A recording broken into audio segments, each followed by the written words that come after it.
Hello, welcome to what are we up to? Day 4? Oh my gosh, it's flying away. Day 4 of the ANZ Jasper's Game Week. I'm Jackson, and I'm here to tell you a story from the 13th Age. I'm coming from the lands of the Bunurong people who've been telling stories here for a lot longer than we have, and we like to acknowledge their elders, past, present, and emerging, and we recognize that the sovereignty was never ceded. Here we are. We're playing 13th Age. It's my favorite gosh damn game of all time. It's kind of D&D. It's D&D's kind of weird cousin that swans in and stays on your couch for too long, but has really great snacks, and you have a great time no matter what. And then you kind of wake up and you realize you have to. This story is getting away from me. 13th Age is a game of high fantasy. We have some badass heroes, and we're playing a cracking adventure called Assault on the Dungeon of the Pogonomancer by Gareth Ryder-Hanrahan, which is a cracking good time as well, funnily enough. Points if you can figure out what a Pogonomancer is before they get to it at the end of the adventure. I thought it had something to do with pogo sticks, but I don't know. A good guess, but wrong. Let's get started. I should probably tell you about we're raising money for an excellent cause, the Black Dog Institute, and I think there's somewhere on your screen there'll be a link pop up at some point, I'm sure, because we have the excellent Saz on the tech desk who is handling it all with aplomb. You'll find a link to donate over on Tiltify, and you'll donate to steer the adventure in different directions. We've got rewards to give the players a boon from the icons like the Dwarf King and the Elf Queen. We have rewards to spoil that boon, which means I get to add a complication over the top of it. And there's another award. I'm not going to spoil it. See if you can spot it, because the players actually don't know what it is. There's another award there. There's only 5 of them, and it's going to be a good time. Have a cheeky look. Have a cheeky look. Right, introductions. I'm Jackson. I might have said that. Probably not. I'm Jackson. I'm from Campaign Coins. We make real metal tokens to enhance your role-playing experience. And we do a bit of streaming as well, and so do I. We also have some stellar players, starting with the left of my screen. Heath, who are you? What are you doing here? G'day everyone, my name's Heath. I am the Antipodean D20. I am at the moment a resident of South Australia here on Ghana land. When I'm not streaming for an excellent occasion such as Jasper's Game Week and the absolutely wonderful work that is done for mental health and the awareness of thereof. You can find me on the fortnightly Meeples and Dragons D&D stream run by some brilliant GM, and I'm known to on the socials to support not just South Australian, Australian game design, gameplay, New Zealand game design and gameplay, and international if it catches my fancy. Thank you very much, Heath. We've got Christian next in line. Already a bit of shots being thrown here. How does 13th Age go with PvP? It's politely discouraged, but I understand. I'd say, can you please not murder each other? These streams go off the rails very quickly. But hopefully, hopefully the adventure is good enough to keep you on the same side, because you'll be in trouble if not. Fingers crossed. My name is Christian Langford. I'm co-owner with my partner Jess with Hermes D&D Services. Really happy to join tonight. I was here last year as well, running one of the games, and now I actually get to play and have some fun. The Forever DM finally stepping out of that role with a new board game. So hopefully we can have a good time here, because if they keep going, Hasbro might just keep shooting themselves in the gut, and this might be the next thing that everyone needs to jump to. So fingers crossed with 13 Age. But I'm having I'm a lot of fun, ready for tonight, and I am a complete noob. Rock on. We have a similarly costumed role player right next door, and I have not said your name out loud. No, I don't want to mispronounce it, but I'll go for Nephthys Nile. We have a winner, ladies and gentlemen. Hi, I'm Nephthys Nile. You may know me as Melissa. I am from Red Centre by Night, a Vampire the Masquerade story set here in Australia. I am streaming from the lands of the Tongarong people in northern central Victoria. I think I got that right. I've only been here 8 years. I should know by now. When I'm not doing vampire shenanigans, I also help run Dungeons and Dragons Australia, Australia's largest online D&D fan community that just hit 10,000 members today, or yesterday. We did it yesterday. Thank you. And I also work behind the scenes a little bit with the Australian roleplay community. That's me. Very nice. Next along, we have Ben. Ben. Yeah, good evening. My name is Ben. I'm Wiradjuri. I am part of the Chicken Salt Bays or Indigenous D&D team, stream, game. I'm very happy to be here. I'm excited. I'm also a noob, but I'm enjoying this character that I have. So I think it's going to be fun. It's so good. We spent so long as role players telling people not to play 5e, and then you get to see the stream and you have to not play 5e. It's great. I have all the power. Finally, we have got Ham. I got that right? Yeah, Ham, Hamish, hey you, the hack that runs the Radiant Shadows campaign on the Meeples and Dragons channel every second. Yeah, me, Heath. Can I have your autographs? I run that and often make sure that the players have to make new characters every now and then, Heath. Sorry, I missed that. I was zoning out. What was that? I'm super looking forward to playing this. I am a last-minute ringer because the absolutely glorious Talera had to pull out, unfortunately, at the last moment. But she has been an absolute legend because she's played like 1 million games already. So, I've got no idea what I'm doing, but I've already had a look, and Jackson's been awesome in giving like the world's greatest crash course. So we'll see what happens. That's good to hear. Like I said, 13th Age, it's pretty much D&D. Please don't turn off because it's not D&D. I promise it's pretty much D&D just because it's not 5e. Play along, watch along. These folks are playing along, so you should too. Stick around. Yes, and it's great that you all have no idea what's going on because I didn't read the adventure. I got too much stuff going on, so I don't know what's going on. We're going to make it up. This is testament to classic TTRPG, tabletop role playing. A bunch of us have not played this before. We've all got life things. Our DM hasn't read through the adventure properly. This is quintessential tabletop fun. We are going to have fun, and we're going to have everyone watching have fun too. Absolutely. Because we're all going to have a laugh at each other and ourselves. What could possibly go wrong? Nothing at all. Especially if the chatters at home donate and steer the adventure in directions unknown. But for now, the adventure begins now. Underground in an ancient ancestral clan hall, trouble is brewing. Actually, trouble is brewing outside because here in the hall of the Iron Mantle clan, there are besiegers at the gates. Just outside, there's a small army kind of laying siege to this enormous stone doors, assaulting the walls, trying to get in, trying to slay the clan leader. And the most heartbreaking thing of all is the soldiers trying to get in are the Iron Mantle's own soldiers. But they're no longer themselves. Their minds seem to have been twisted and bent to the will of a mad wizard. Only as the Pogonomancer. And of course, up there on the battlements, it is... Torsten Iron Mantle! Man, what's going on? What? Do they need more beer? Well, yeah, no, it's been going on for some time. You rushed up there as soon as you heard the commotion, and you gazed out, and yes, you saw your own dear friends, your own clanmates, standing in formation with this unearthly stillness, and then begin to batter at the doors. Their minds are not there, and you realize that the renegade dwarf wizard that you'd heard stories about as a lad, the Pogonomancer, seems to have returned with mind control magic and turned your own soldiers against you. Dang good psionics. Okay. It's a good thing you're who's the head of the clan? The lord or lady or other of the clan? Who do you answer to? Well, I serve directly underneath the dwarf king.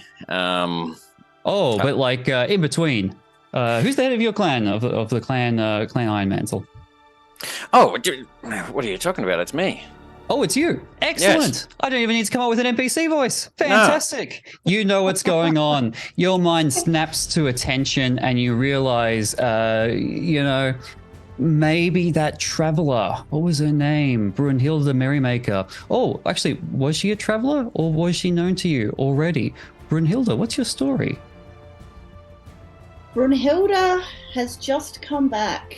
Having heard that trouble was brewing, thought she might lend a hand. She'd been out in the world, sent on a quest by the priestess to go and find a cure for a condition that she seems to have found herself afflicted with. Leaving behind crabs, idiot to become the head of the clan when it was supposed to be her. But whatever. Ooh. Look at the shenanigans that have abounded because she hasn't been here. Oh well, never send a man to do a woman's job, huh? Oof, that's rough. We already got some inter-family rivalry and tension brewing. But Brunhilde, because you did return from your travels, I think you probably know exactly what's going on and where. During your travels through the underground, I almost said Underdark. We're playing 13th Age. The Underworld, that's what it's called. It's not Underdark TM, it's the Dark Under.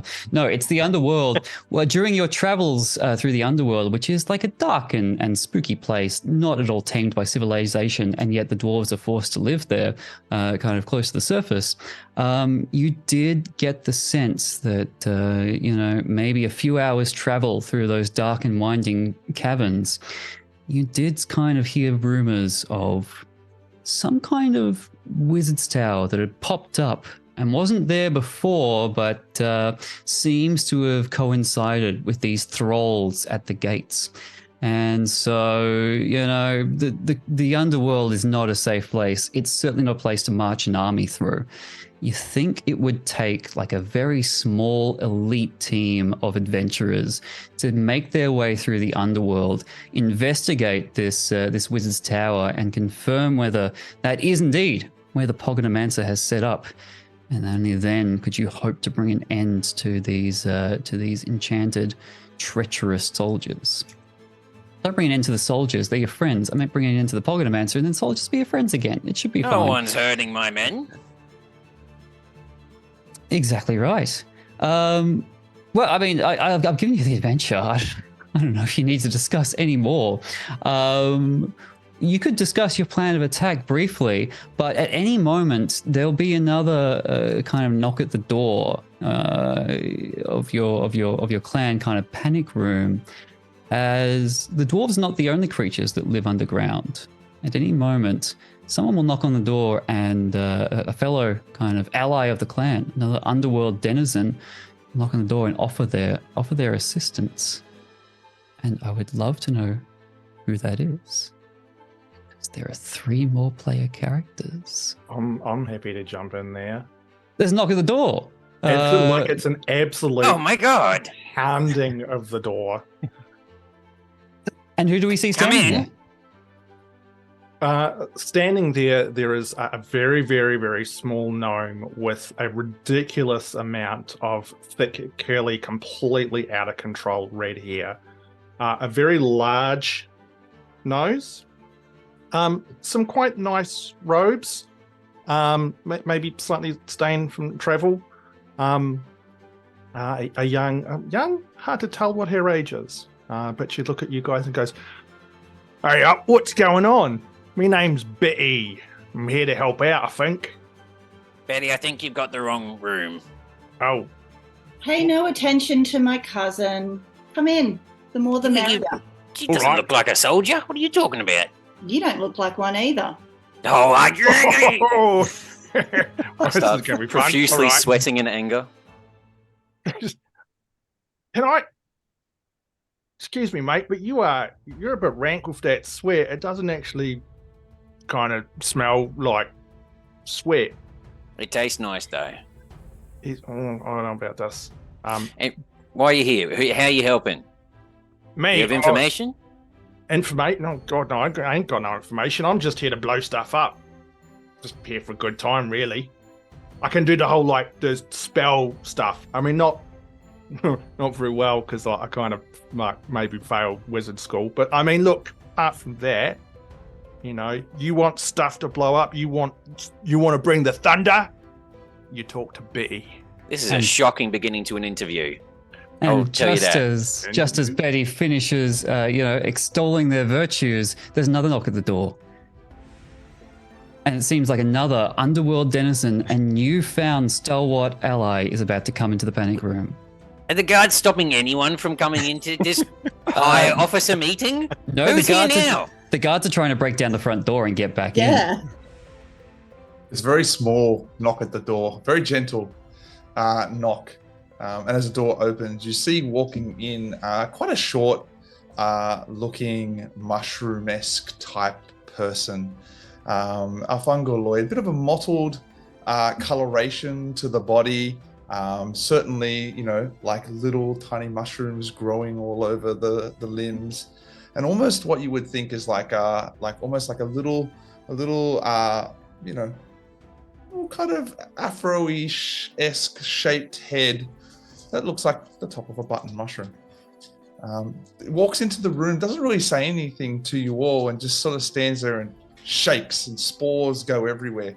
And as you breathe, Not over here. after the spores settle, you can now understand Button, as Button talks to you in this very strange language normally, but now you have this ability to understand what Button is saying to you, which is there's a lot of people trying to knock down your door out there. What's up with that, Torsten, my good friend? No, Crumb didn't trying to knock down the door. Something's gone crazy. Bruni, cousin, you were mentioning some tower? Yes, Weird. there was a tower that recently appeared where it wasn't before, so A wizard hopping on a pogo? I have heard rumors to that effect, yes. Okay. What about you? You look like a clown. Do you know anything about pogos? I'll point towards Betty. What, me? I ain't know. Yeah, the big red nose. Oh no, Well- no. It wouldn't surprise me if a fungaloid like Button, gets psychic whispers as the spores drift through the underworld. And so, Button, you too would have heard rumors about, here in the ancient twisted caverns, a wizard's tower suddenly appearing, and at the same time as the dwarven clan soldiers turn on their own. One of Button's am I allowed to talk about uniques here? Backgrounds? Oh, please do. Yeah, go ahead. Yeah, one of Button's things is that instead of being as a Twigzog, instead of being disconnected from the Overmind, they actually happen to still be connected, and this is what makes them unique. And only a little bit, not the deep connection to the Overmind, but yes, definitely has heard of other fungaloids in the area mentioning that this tower just happened to pop up, and it's kind of disrupting things. There you go. And as the beginnings of a plan start forming in your mind, the trains of thought are suddenly derailed by yet another goddamn knock at the door. Oh my crung, what is... Who now? The door pushes open to reveal this sort of sullen but middle-aged dark elf. He sort of walks into the room, sort of patting a bit of dust off his armor and uniform. And if I can interrupt, the tension goes up because the dwarves and the dark elves were once engaged in a fierce war in the underworld, which poisoned some of the lower levels and forced the dwarves to retreat from their ancient homelands and live close to the surface. What's this dark elf doing here? Is he riding a pogo stick? Oh, sorry, I shouldn't answer for Heath. Heath, are you... Is your character riding a pogo stick? No, Tell he us more. is. He is not. He is not. Okay, I'll let you pass. No, he sort of batters the dust and dirt from his armor, and says, there you are, Button. Have you told them what we'd found out? There's a good chap. Hello. Please, no shooting, no implements, please, no harsh or sharp objects in this direction. Allow me to interrupt you for your mindset for a moment to introduce myself. My name is Zerys. And yes, I know the ears give it away. Dark elf and all. Please, again, no sharp implements. I'm here to offer some assistance. My good esteemed colleague here, Button, has probably told you that there are some less than Get to the point. Here to help. Okay, finally. Let's free your countrymen because it will upset my dear cousin. I'm so sorry that your cousin is in a worry while my men might possibly die. I'm so sorry you have a cousin. Cousins are the worst. Yes, two right there. Yes, my cousin. She has quite the temper on her, and if there's anything I can do to help the dwarves that will upset an elf cousin with an absolutely, and let's have at it. There's a good chap. Outstanding. Okay. With the the Avengers suit up scene complete, you may have a plan. It may not be a good plan, but it is a plan.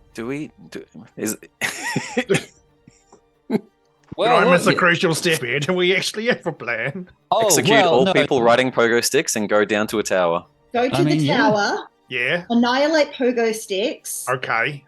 Potentially thwart any other dark elves. All right. And when do we blow the stuff up? Like, it's the blowing up's all part of it, right? Look, are you ready to go? Because blowing stuff is going to happen. I was born ready.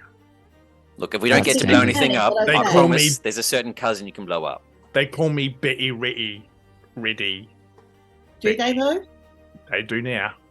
Right. They will now. All right.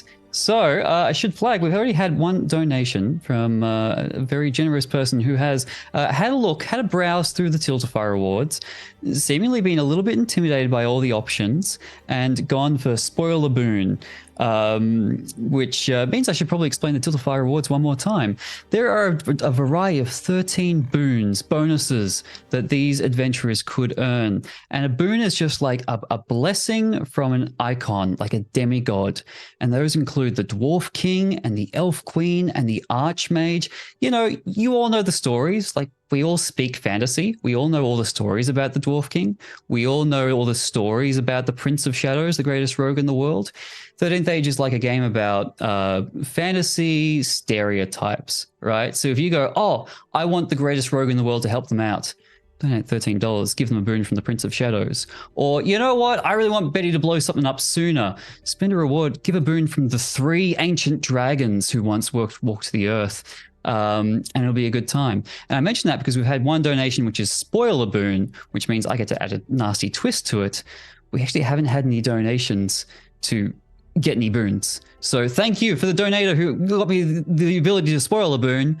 I would like one brave soul to give us a boon to spoil. All the boons. That's it. All right, but for now, you set forth into the writhing caves.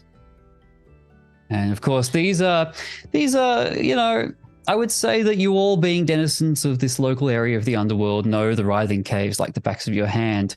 And maybe that's true for a day or so, or an hour or so, but you can probably tell why they're called the writhing caves. Because long ago, a living dungeon slithered out of the deep underworld, and dwarven heroes managed to kill the monster before it reached the surface, but the death throes of the creature created a magically unstable region known as the Writhing Caves. The tunnels here shift regularly. The caves are more like rotten abscesses in quasi-living stone. Some of the chambers are tiny and cramped, but in places the caves open up and you can see for miles. Stalactites of congealed magic hang from the ceiling and flickers of wild sorcery boil through the air. It is weird here. But it is known that the Writhing Caves are the fastest way to get through this part of the underworld, and their wild magic will attract arcane scavengers and predators of all sorts. Sorcerers, alchemists, cultists, weird monsters, and third, they're very, very dangerous. And we're going to get to them, but the good news is you're going to have 2 not one, but two boons in your corner as we go to have a look at some 13th Age icon tokens, which were made by Campaign Coins. We have the Great Gold Wyrm was the first one to come in. The Great Gold Wyrm is this ancient golden dragon who is currently lying in front of the gates of hell, so the demons don't get out. But even though he's trapped down there, he inspires paladins the world over to sacrifice and do what is right. And so Zerys, the paladin, a little bit cropped off. I'm going to slide it down. I'm getting messages from Saz. Tell me whether you can all see that. Bring back to the D20. Oh, all the way in. All right, very good. Varys, you are a paladin and you are inspired by the Great Gold Wyrm, and so the Great Gold Wyrm is going to help you out. Not only that, but we have the three. We've got the double dragon boon. The three are the ancient evil dragons that inhabit the world. One of them is the mother of sorcery. One of them is the embodiment of rage and destruction. And the fact that our gnome sorcerer Betty knows them is going to play into the story.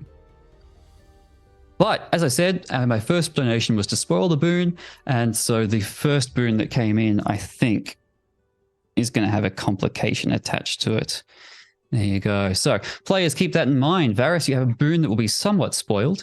And Betty, you have a boon that will not be spoiled yet. Okay, so this isn't like the end of a book spoil. This is like someone's made our boon rotten. Yeah, a little bit. It's still going to work, but it's going to have a twist at the end, which I just have to make up.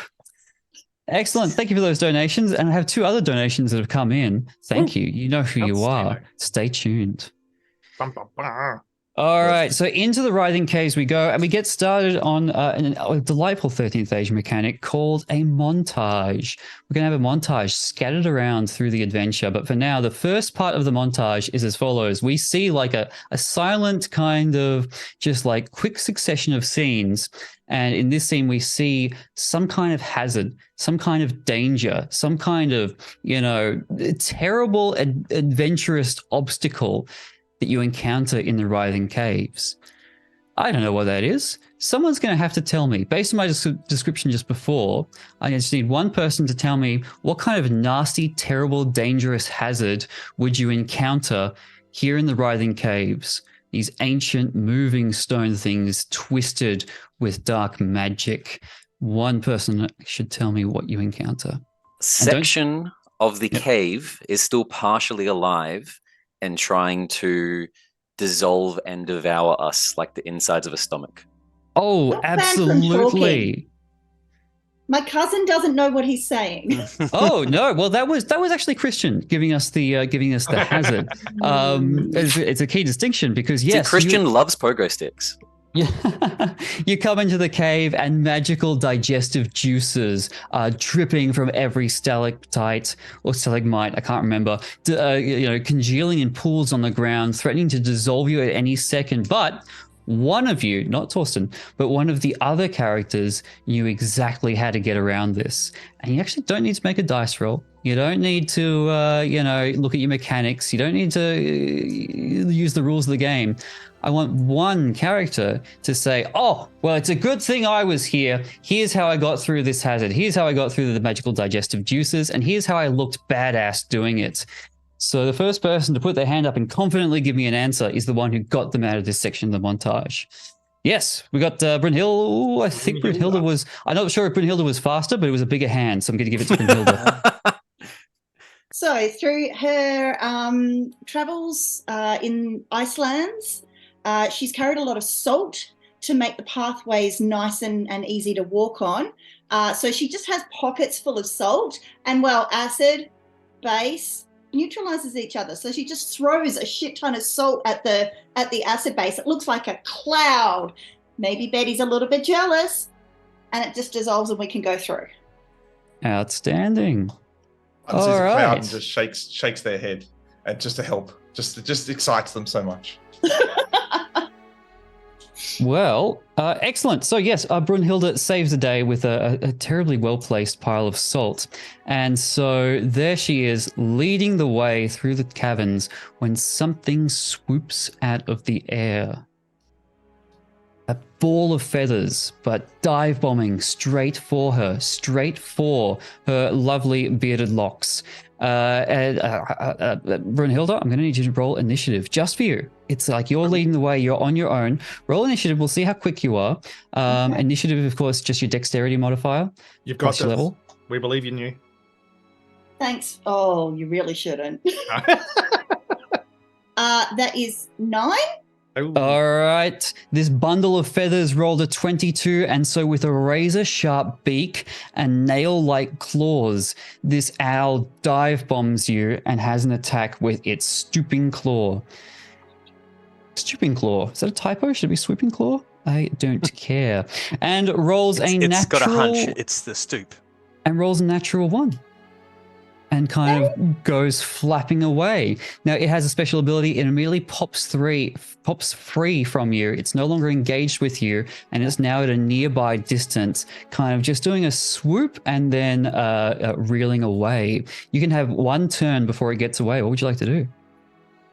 I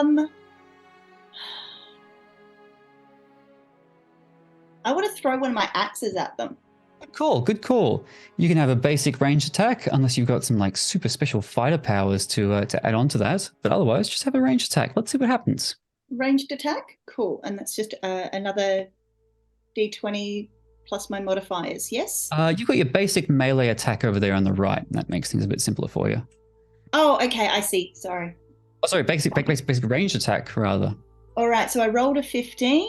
My ranged attack is +4, so 19 plus my AC. Oh, sorry, that's 19 versus the owl's AC. Oh, versus, of yes. course. Which is exactly what you needed to hit. What's the damage? It is... I'm hit it in the wings. I'm gonna shout as I use my command, hit harder. When a nearby Ooh. ally hits with an attack, re-roll any damage die. So roll it twice and take the higher. Fantastic. So I've got Also roll the whole 3d6 thing. plus 1. And then Oh. re-roll any dice you like. Okay. Okay, 12, 13, 14 plus 1, so 15 total. 15 damage. Outstanding. It you take a wing off and it kind of bundles down straight off the ledge. You think it may have still been flapping, still kind of flapping along, but it is no longer your problem. And thank you for the Stay away! And thank you for the one very kind donation who gave us the first owl attack of the evening. Yeah, thanks. Ooh, mysterious owls. Now that is weird. All right, but moving right along, it doesn't take long before you, thanks to Brunhilde's expert work, to get free of the first section of the Writhing Caves, when you come across something in the distance, which is on another page of the adventure, which I'm going to tell you about. When you hear the noise, turn the page. Now. Bing. Boom, boom, boom, boom. Right. So yes. So as the owl disappeared over the edge, as all your intention was fixed upon it, you somehow failed to notice an ambush. You turn around, you see behind you a goblin skirmisher brandishing a club and a thrown javelin.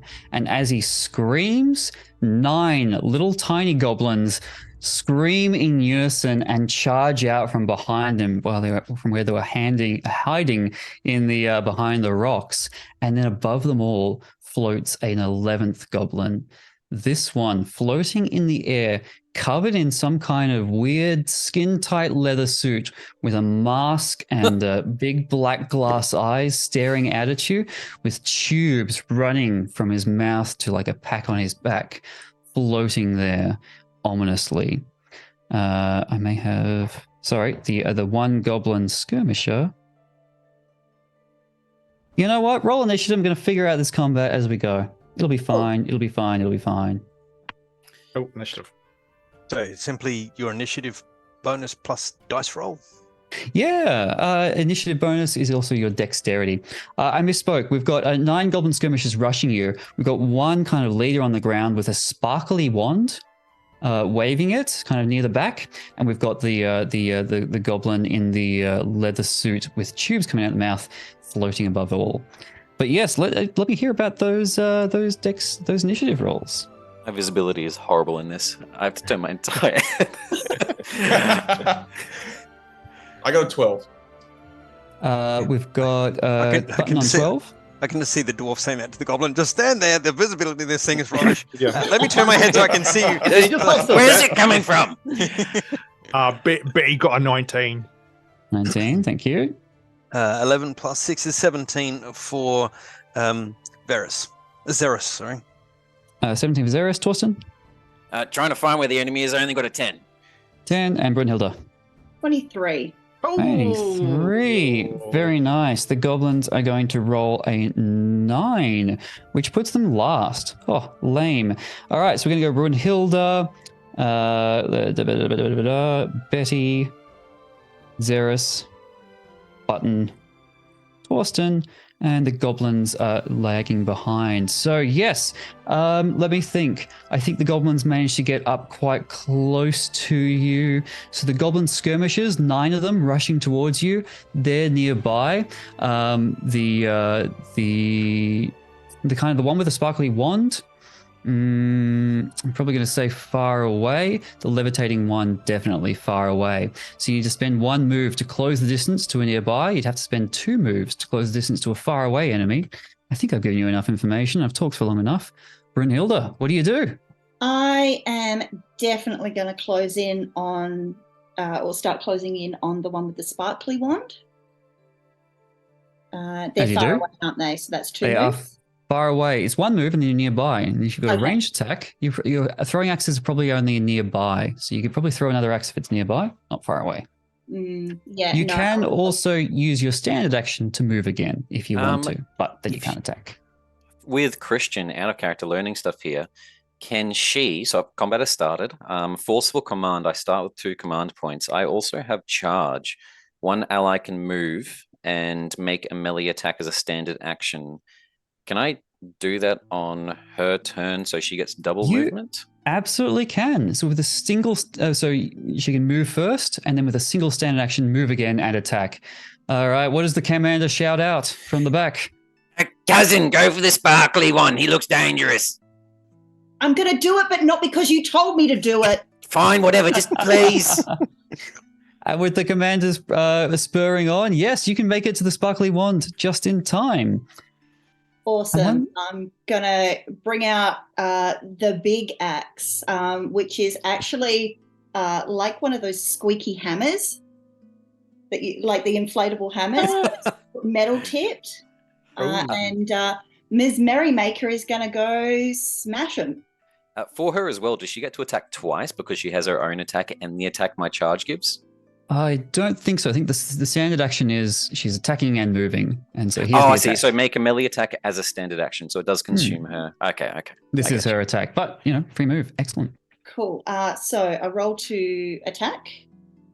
Go for it. Is a 15 plus some stuff, plus 8. So I think that might hit. We're talking about the sparkly one. Sorry, what was the total? Oh, 23? Yeah, that'll do it.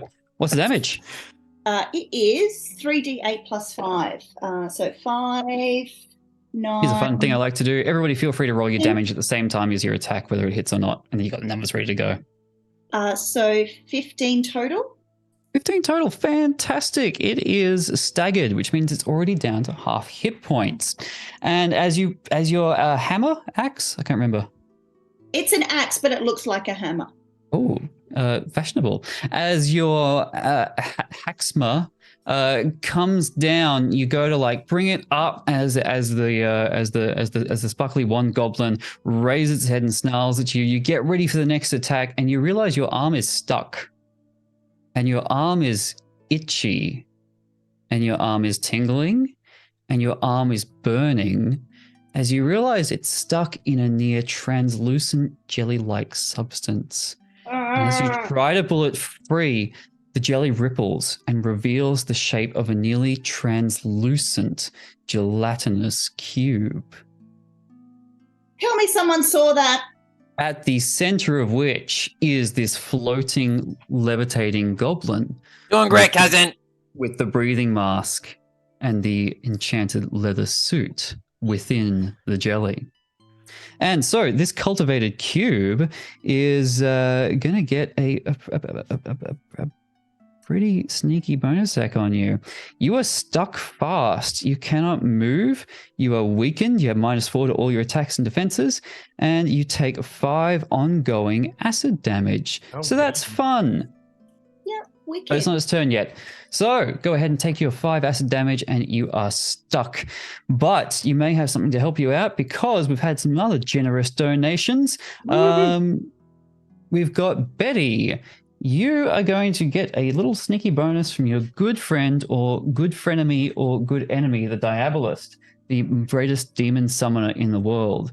At some point, you can say, oh, I know the Diabolist. You know, I've tangled with the Diabolist. And because of my knowledge of the Diabolist, this cool thing happens. Not only that, I'll probably give this to Torsten so that you can use it on your next turn. Well, actually, I'll put it down and either Torsten or Brunhilde can use this because we've also had a boon from the Dwarf King.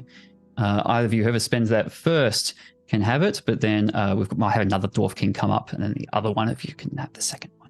Well, I mean, my sister's already kind of screwed up a little bit, so I mean, Cousin, not sister. cousin. Look, in Dwarfkins. I mean, yeah, fair. It's the same word in Dwarvish, weirdly enough. All right, there you go. That's what's happening there. So yes, after we go to Betty, who's up next? Yeah, I want to use the Diabolist. Oh, that was fast. Before look, anyone can spoil it, I imagine. Thank you, chat. Do we have any other spoilers yet? No, it's only one It's spoil. there to be used. And this is the beauty of this system: is you got to use it quick, or the spoils might catch up. So how exactly do I utilize this? Do I just You tell me. What is your relationship with the Diabolist? What's the story? I think you have some demonic powers of some kind, don't you? Look, the Diabolist and I don't have the best of relationships. There might have been some torturing and stuff involved. However, that's also where I feel that Betty developed one of her greatest powers, which she is going to unleash at this gelatinous thing. Fantastic.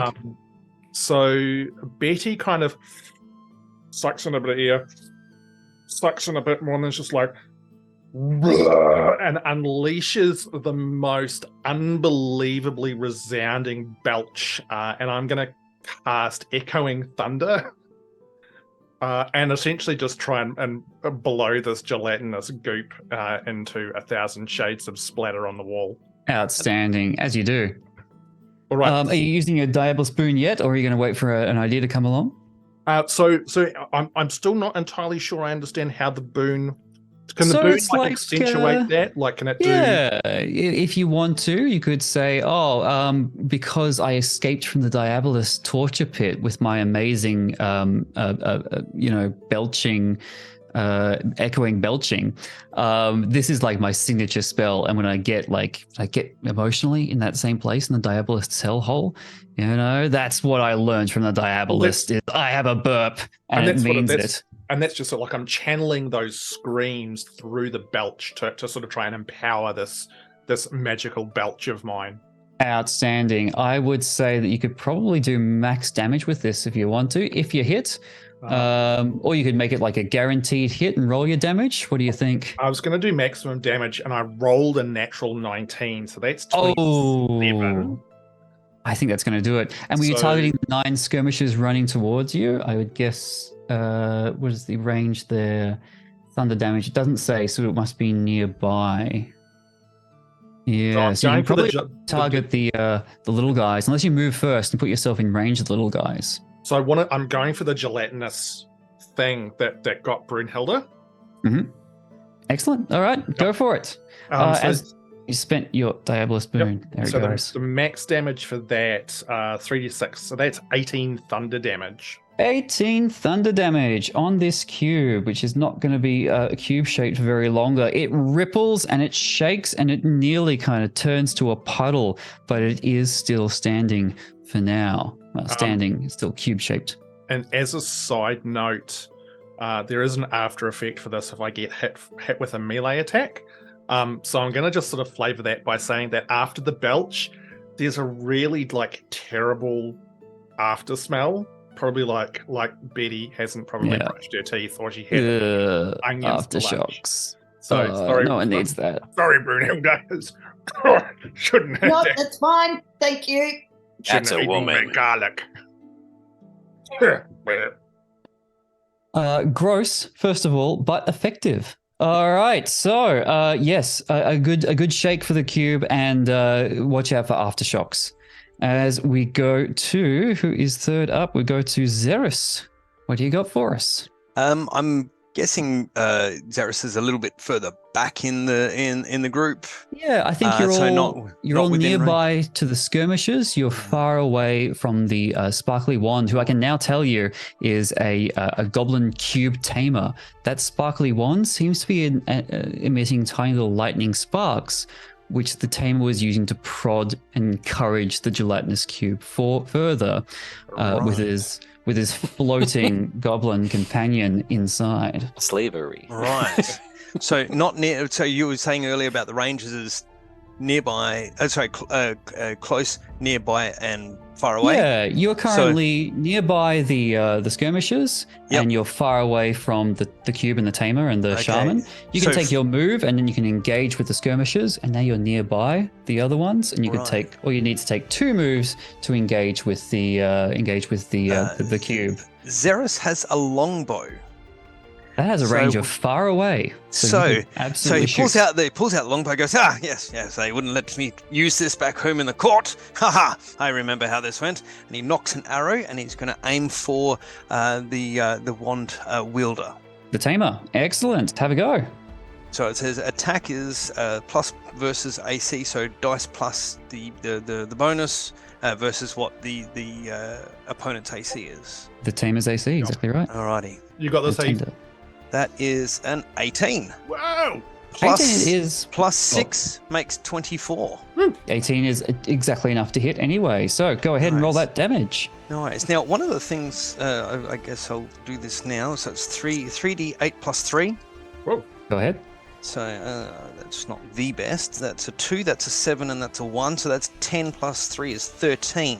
Try hitting it from the side. And then Zerys has this thing that says racial power. Cruel. Once per battle, deal 15 ongoing damage to a target you hit with a Ooh. natural even attack roll. Because he rolled an 18 as a free action. You totally could. I'll interrupt Zerys' racial power, and I'll interrupt the stirring command from the commander, because this goblin cube tender is already dead. Okay. Yeah, that's right. That's how that works. Bravo. As it falls, its sparkly kind of little lightning cow prod, cube prod, goes tumbling through the air and is snatched out of the air by another owl coming out of nowhere, coming out of the donations from the chat. Thank you, chat, for giving me another owl attack as another combatant has entered the ring. It's going to snatch that. Is that the end of your turn, Zerys? I believe so. Fantastic. In that case, I'm going to, because it's donations and because I'm a bit of a bastard, Unless I'm gonna there's give a- that unless- owl a free attack on Zerys right now. This is With- turning in. This is with the turning into lightning a bit of a rod. mutiny. Yes. Right. Oh no, it begins. We're doing this, are we? All right. So here comes the attack from the owl. Zerys does a 21 beat your AC? Push Oh, on. it does not. Armor class is Excuse me? 22. Armor class 22. Oh, Aha! Dirty blighter. Have that. just misses. All right. Let me see. Come back Does- here and I'll turn you into a feather duster. So that was a miss. It was a natural odd miss. So actually, it can't even disengage for free like that other owl did with Brunhilde. This one does have both wings, so it's not even the same owl. But while Brunhilde's one had a special ability to get away because it missed with an even roll, this one missed with an odd roll. So it is still engaged with Zerys. It's still like right in Zerys's face. As we go to the next hero to act, who will be Button the How far- Twigzog Ranger. How far away am I from Zerys? I would imagine I would have been quite close. Zerys ran into the cube. No, right? No, you're standing in the back. Zerys didn't move. He was. Okay. In that case, I was terribly confused. So the owl didn't grab the cow prod, the cube prod. The owl is back here with Zerys and the rest of the gang who haven't moved yet. Okay. So the owl is in your face, and you're right next to Zerys. You would take one move if you want to engage the owl physically, or you are nearby the owl if you want to attack it from a distance. I think that I know how dangerous these gelatinous cubes can be to the fungaloid colony. So absolutely, I'm going to take off of my shoulder this incredibly strange looking. Essentially, it's like a mushroom blunderbuss. So it is. It's. Sorry, it's, did I laugh out loud? It's covered in almost like, I wouldn't say mold, but it's that fungus that kind of looks like mold as it goes along and gives it this really unique pattern. And it's going to pull off just kind of like, not chunks, but like there's like actually ammunition just growing on button. And just pulling the ammunition off and just loads it in with a bit of a shoddy action. And I'm going to take an aim and shoot at the gelatinous cube, which I believe is still up. Absolutely. It's a 14 on the dice, which makes it a 20 to hit. That's a hit on the cube. Okay. And yeah, good thing you didn't target the shaman, because it was gonna have a hard time. You're gonna have a hard time hitting the shaman. Yep. Nope. You're all good. Hit the cube with an arrow. Yeah, Let's see what it does. It's 10 plus 3, 13 points of mushroom damage. 13 points of mushroom damage. Ew. That's not what I want in my salad. That's not bad. It's not bad, but it's not great. It's not great.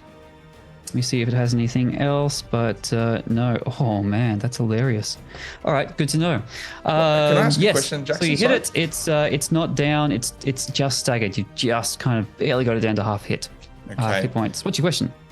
There's a talent that I have that mentions escalation die.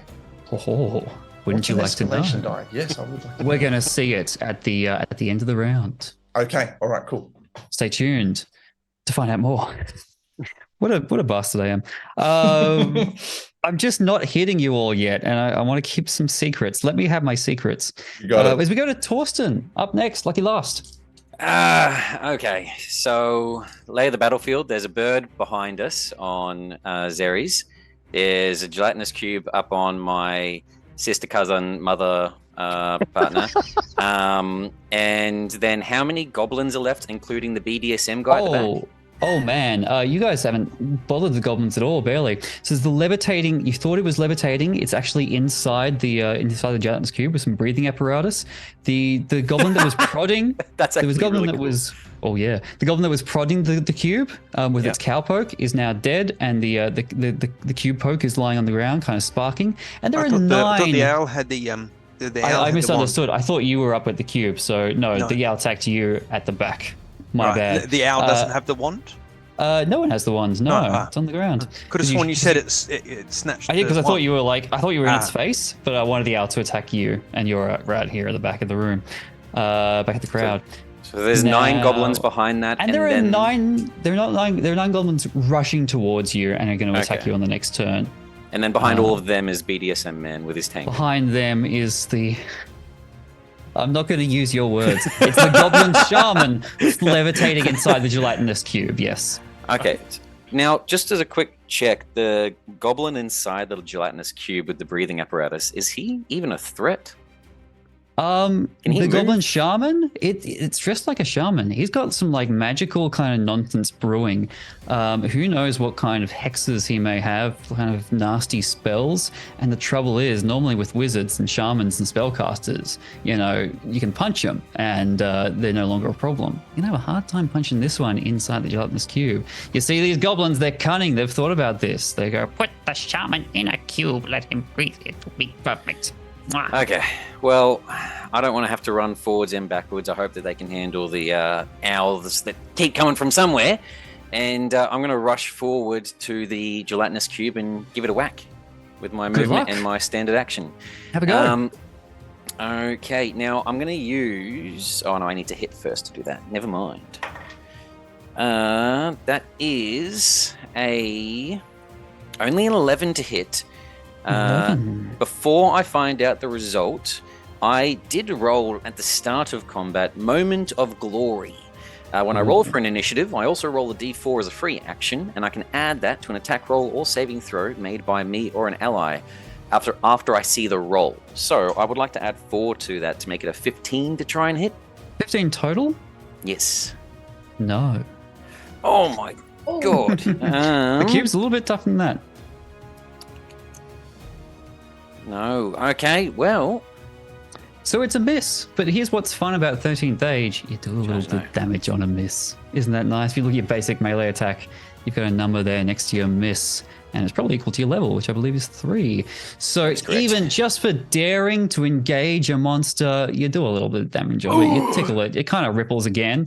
It's like that Simpsons bit where he flicks the belly. It's like that. Before gross. the belly flick is canon, to make sure my cousin isn't hurt, as that cube looks like it's dangerous and we want to get to the shaman quickly, can I consume the Dwarf King to turn that into a hit? Absolutely you can. Tell us the story. What's your relationship with the Dwarf King, and why does that help you hit in this critical moment of the battle? So my name is Torsten, and I used to be an alcoholic. I went to a lot of AA meetings down in the Forge, and it went okay. It went okay. There was a couple other people that came every so often. My cousin came by and constantly gave me problems for it. Is this your 12 month token? Is this your 12 month coin? It's my basically I've got the sobriety token, and I'm cracking it to exhale that power that the Dwarf King gave me when he realized that I had overcome my illness. And as I crack it, a bit of magic from my demigod leader, come and give me power. As I slip on the floor and miss for what would have been a slight hit, I accidentally land on the head of my weapon, do a front flip, and then smack it with a more stronger blow. How very fortuitous. It was a hit. What was the damage? 13.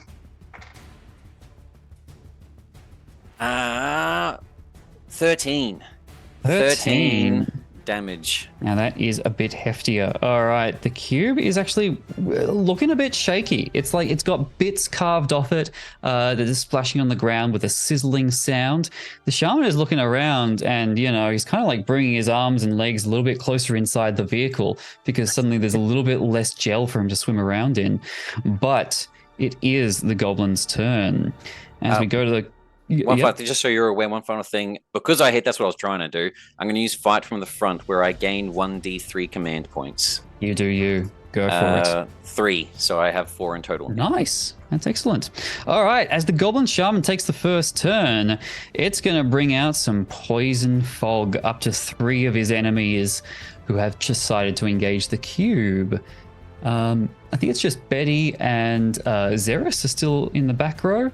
Brunhilde, Torsten, and... No, Button is still back there, so it's actually just Brunhilde and Torsten. The 2 dwarves engage the cube. Have I got that right? Yep. All right, fantastic. Torsten, here's your attack. 25 versus your physical defense as this noxious fog spills out of all the pores from the shaman through the cube. That will hurt, yes. And Brunhilde, 13 versus your physical defense. I've got a physical defense of 16, so Well, now, that's more like it. So 5 poison damage plus 5 ongoing poison damage. So Torsten, take 5 damage now, and you're going to take 5 damage on your turn as well. But that's ages away. It shouldn't be a problem by then. I just remembered the other thing I do with this adventure is time is of the essence. Your brethren are dying. Your dwarves allies are dying. You have no time to rest. I'm not going to let you spend any of your recoveries. Oh, I said that and then I remembered you didn't pick the cleric pre-gen. So that's the rule for now. You know what? No, that's the rule for now. You're going to have to spend some icon relationship bonuses or come up with some other story bullshit in order to heal in this adventure. Maybe we might get a boon from someone. Oh, maybe. Who took healer as a background? Ooh, you got me there. Healer +3. Regardless, that was the shaman's turn. We have got the cube's turn. And the cube doesn't have a tamer, which means there's a 50% chance it's not going to go where the shaman wants and it's going to rampage, but it doesn't. Not this time. Not this time. And so instead, it is stuck fast. It's stuck to Brunhilde. I just remembered. Does that mean it has an attack? Yeah, it's going to attack with Schlorp. Yeah, it can't try to stick anyone else. You can only stick to one at a time. So yeah, it's going to Schlorp against Brunhilde for 14 versus AC. Lame. All right, no damage for you for now. As the skirmishers attack 3 of you. As I said, there are 9 skirmishers, so D20 plus 7. Zerys, you have 3 attacks on you. What's your AC? 22. Oh, one of them misses, one of them hits, one of them crits. You take a total of 15 damage as tiny little clubs beat on your armor. Button, what's your AC? 19. One of them hits you for 5 damage. Okay. And Betty, you're in trouble. What's your AC? 14. However, I do have an option if things get close. You got hit once and you got critted again. So 15 damage, unless you can do something about that crit. I can suck it up and just take it like a Betty. Yeah, good call. Quick question, right. Jackson. Sorry, mate. Yeah. When it says free action. Oh, free is it's like it's free. It's what it says in the tin. It doesn't. How many free actions can you have? 600 million. Cool. Infinitely many free actions. Right. Wasn't sure. So you can do it when it's not your turn as well. Right, because I did use that. Oh no, there wasn't a free action before. No, that's not true. Reaction is when it's not your turn. Free action is as many as you want on your turn. Okay, so I can't use that because it's a free action, not a reaction. Yes, that's right. Okay. Yes. Let's hold on to that then. I know how to play this game. You're doing well. Keep it up. Thank you. Thanks. I needed that. Anyway, I'm going to kill you all with. Wait, what? No, I'm all done. I'm all out of monsters. Oh no, I was all out of monsters. Oh no! Do I have one more owl attack? I think I do. I do, right? How many owls have I had? Oh man, I'm losing count. Yeah, I've got one more owl attack. Thanks to the kind folks at home for sending me more owl attacks. Thanks, guys. You know, I'm not going to add another owl. I think I'm going to give a bonus attack to the owl I've already got. Can someone tiltify an owl for us? No, these owls are not for you. These owls are distinctly your enemies. We could totally had an owl off. I'd like to know who is sending them. Yes. All right. And so, yeah, rather than add a new owl, we will give a free and attack to this owl. And that's more like it. Take that and stick it in your AC, Paladin. 23. As this owl slips under your helmet and grabs a chunk of your silvery elven hair and then tries to get away. Natural hit, yeah. And it's going to disengage. It's still nearby to you, but it seems to have grabbed a huge chunk of your hair and is trying to get away with it. And that is the end of round 1. What a round it was. I had a great time. I don't know about you all. Do I get damage for that? No, okay. Do I have my escalation die there? Because the escalation dies come out. Let me check my 13th age shelf up here. I feel like we need a drum roll.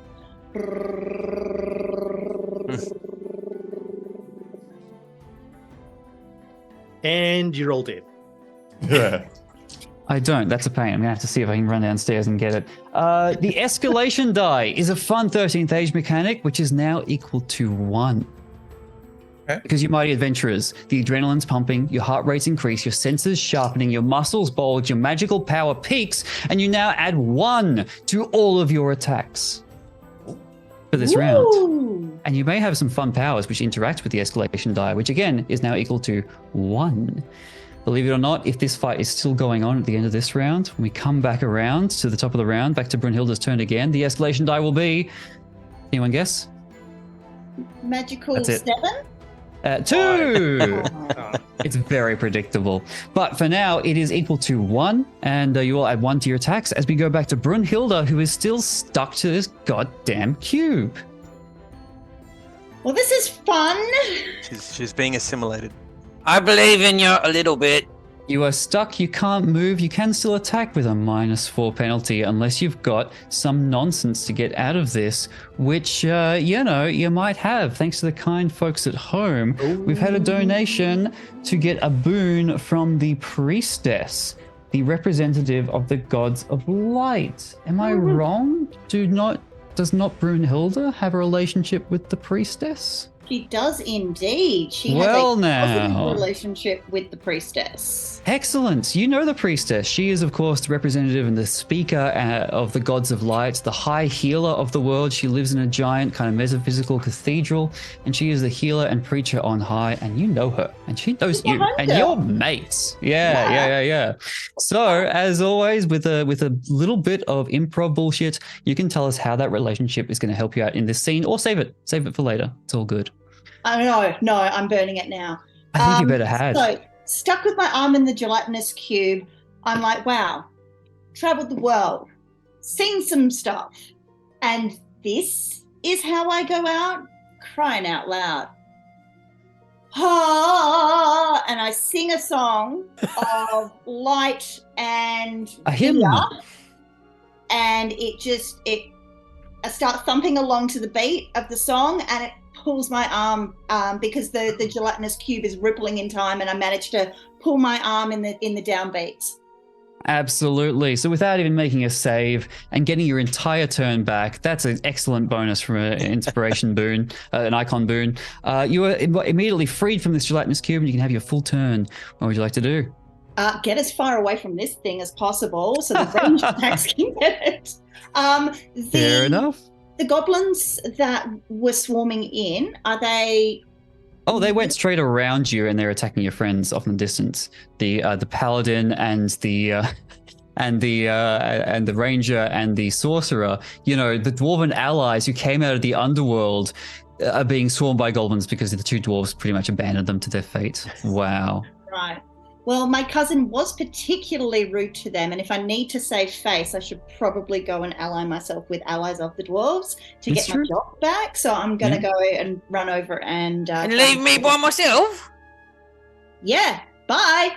Pew! All right, there are 9 little goblin, skirmishers. They're just little weaklings. You call them like little mooks, if you will. Have an attack on one of them, if you like. That is where's my modifier again? That is a 17 to hit. 17 is exactly what you needed to hit. What's the damage? So that is...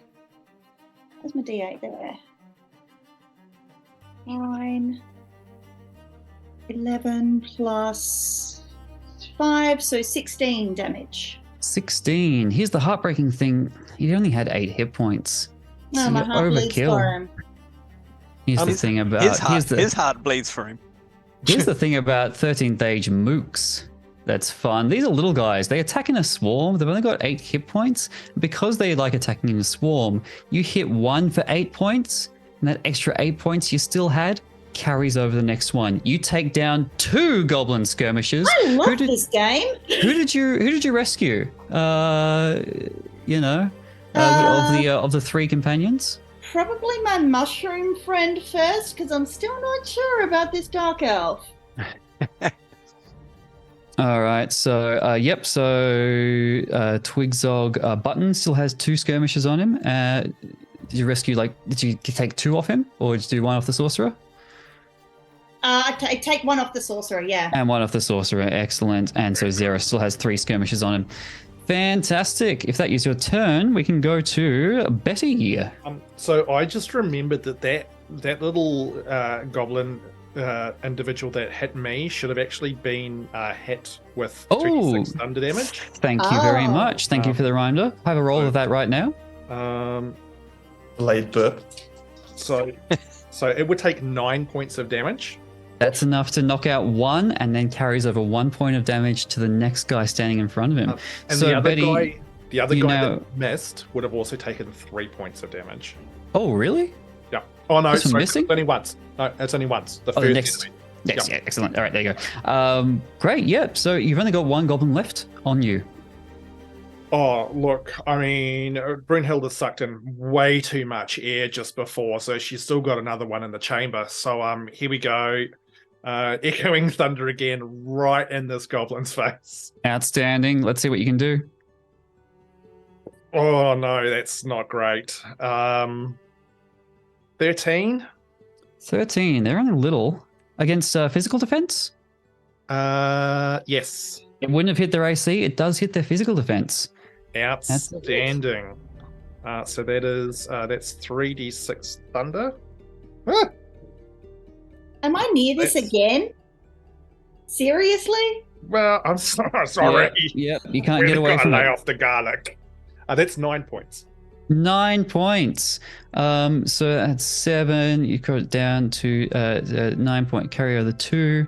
So you knock out one and you do another 2 points of damage to the next one. So you are now goblin free. Yeah. Fantastic. Did you want to have a quick action or a move, or are you happy where you are? I'm pretty happy where I am. If I move around too much, things are going to get ugly. That's right. That's right. All right. After Betty, we go to Zerys, who you've still got an owl kind of nearby you and is trying to get away with a clump of your silver hair while you're also being swamped by 3 goblin skirmishers because no one helped you with them. Alrighty. Well, have to help oneself.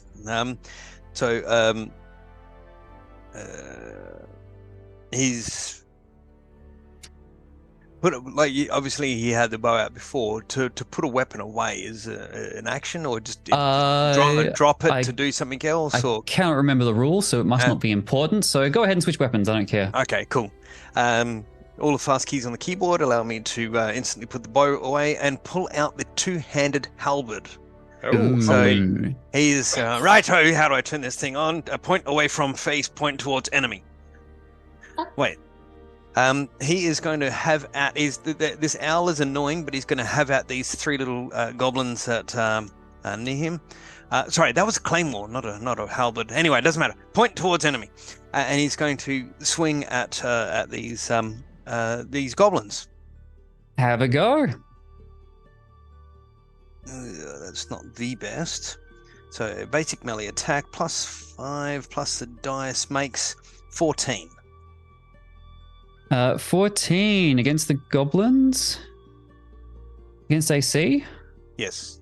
That's not going to cut it, my friend. No. I know that Unless you're having a the bit of trouble down commander- here, but I believe in you. Try again. Spending some command points to try again? Yeah, 2 points. Can re-roll the attack. Outstanding. Alrighty. Have another roll. Much better. That is a natural 20. Hey! Natural 20 critical hits in this So game. that's, just roll everything as normal, and then when you're done, double it. All right. So that's let's see, 3d10 plus 2. That's disgusting. But it's not, because 13th age, you roll 1 die of damage for every level you are. These folks are all level 3. They're rolling 3 dice for all their attacks. Oh, How wow. cool is that? That's quite cool. And does the escalation mean add 1 to? To your attack, not your damage. Oh, okay. And no, that wouldn't have hit, even with the escalation. No, it is. So Run this game. that is 16 plus Ooh. 2 makes 18. Ooh. Now, do you double the dice before the bonus? Do everything as normal, and then when Okay. you're done, double it. So 18 doubled is 36. Gross.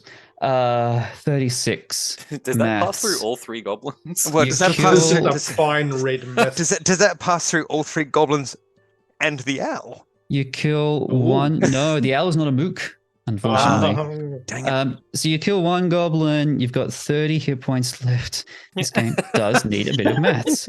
You kill another 3 goblins, so 4 goblins total, and one has 2 health left. So 4 goblins, that's the 3 that are surrounding you. Betty, you got the one surrounding you, right? Yeah. You got the one Yes. that was attacking you. Yeah. Which means Zerys takes out one of the ones on Button, and there is just one goblin remaining attacking Button. As this mighty halberd kind of swoops around, right, in this enormous circle, reaching far and wide and clefting 4 goblins in twixt. You thought I was going to say twain, but I'm not a twain man. I'm a twixt man. You got anything else for your turn? No, I read something that I should have read at the start of the turn, but that doesn't help right now. I'll leave that for next turn. Yeah. No, that's all. Thank you, Torsten. Well done. Good show. All right. Oh, sorry. Yeah. Yeah. Oh, Dwarven Grunts, as the subtitles say. Button, have a turn. There's no more mooks left. There is one, and it's in your face. Oh, one more. How does And there's range also the- attacks when you're engaged work? Anything like old D&D or? He's going to get an opportunity attack on you. Okay, right, yep, okay. But you got some swords. Yeah. I will put away the fungal-esque blunderbuss, and I will just stand there and just go and turn my arms into 2 fungal swords and just start chopping at this mook in front of me. Oh, man. I just realized it's got 2 hit points left. On a miss, you'll do 3 damage. Then Do you want to roll dice for fun, or do you want to tell us in intricate detail how you kill this goblin? In intricate detail, I will extend these arms into these fungal-esque swords, almost manipulating my own body. And then I'll just start to dance. And then I'll just start to swirl. And I'll just go into a whirlwind. And there's spores going everywhere as my head's shaking. And I'm just spinning wildly like no one's watching. And Bless you. It's gross, dude. just carve through a path in front of me and just stop and look back. Yes, Button is a fun guy to party with. Ching. Someone had to. And then as a little kind of like flavorsome action, I will pull a oyster-esque mushroom from somewhere and give it to Zerys, just because Zerys looks like they could do with it. Cool, good call. Good So call. it's like a little, From it's like a little gift. somewhere. Yeah, it's like a little gift. From All somewhere. right, that was Button's turn. We're gonna go to Torsten, who's still up at the cube. But before we do, I want to point out that no one really bothered with that owl that has a clump of Zerys's hair, and so therefore, when its turn comes around again, disappears without a trace over the edge of that nearby cliff, not to be seen again. I don't get a chance to interact with it. You're up here in the cube. You're the only one at the cube. All these other guys went back to where you were ambushed to fight the skirmishers. I was literally going to see what I could do. Too slow. That was a full round. You had to deal with that out. Okay. Well, I am going to try to smack the cube. The goblin's still inside it? Yes, the Goblin Shaman. Okay. That is a 16 to try to hit. 16 against the cube's AC is exactly enough to hit, even without the escalation die. Okay. Well, I'm going to roll another fight from the front when I hit with a standard, and I'll get 1 more command point, so 3, and then damage. I'm gonna. You can do it, Torsten. Oh, nearby ally. Am I my own ally? There is a joke in the 13th Age Index which says ally means a friend you can see, in your party. You are not your own ally. Make of that what you will. Ooh. I'm having some. No, that's what it says in the index. I love this game. So I'm no, having you are some- not your own ally. Some flashbacks to why I drank. That's some deep thoughts. Okay, well, look, anyway, that's still going to be 14 damage. 14 damage is just enough to take it down. What do you do with this cube? My axe already was sort of stuck on the edge, and so I'm just going to try to slowly rip down, like cutting a cake, but not stop at the bottom, as I'm not kissing any nearby people. Beautiful. Are you And then still rip it out. You got hit with that poison fog from the I was going to shaman, say right? I take 5 more damage, don't I? 5 damage, 5 ongoing damage, and then roll a d20 to try to save from it. I lied when I said this game doesn't have saving throws. It does, but it's just a straight roll. And maybe there are some things that says add a save, but a save is just a d20. Is there any particular ability score added? No, it's just a straight d20 roll, unless you have like a power that says add blah blah blah to a save. The cleric has heaps of those, but no one wanted to play the cleric, as always. I got a 15. 15, I believe, is a save for this. Poison fog, 11 is a save. Bravo. Now, the dwarf racial feat. That's your best shot once per battle as a free action. After your hit, use a recovery dice and heal. You just me breathing in. Oh, it hit my lungs. Does that? I'll take it. No, yep, go for it. Okay. I heal 1d8 plus 2 for a total of 4 health. 4. Very good. That's all yours. I was about to write that down, but I don't need to. That's your job. That's your job. Very well done. If that is Torsten done, we are at the end of the round. I think the shaman, as it kind of collapses on the ground, no longer supported by the gelatinous cube that was holding it up, kind of pulls off his mask and goes, "Good first run. Thank you for participating in gelatinous cube research. We thank you for your time. This will be used to help develop our products and make them better in the future. Thank you for your time. Goodbye." And turns around and runs away, unless anyone has anything to say about it. I mean, do I get an attack opportunity? It sounds like Torsten's swinging the axe. What did Brunhilde say? I want to throw an axe at him. Oh, outstanding. Well, yeah, both of you have a go. I was going to say something.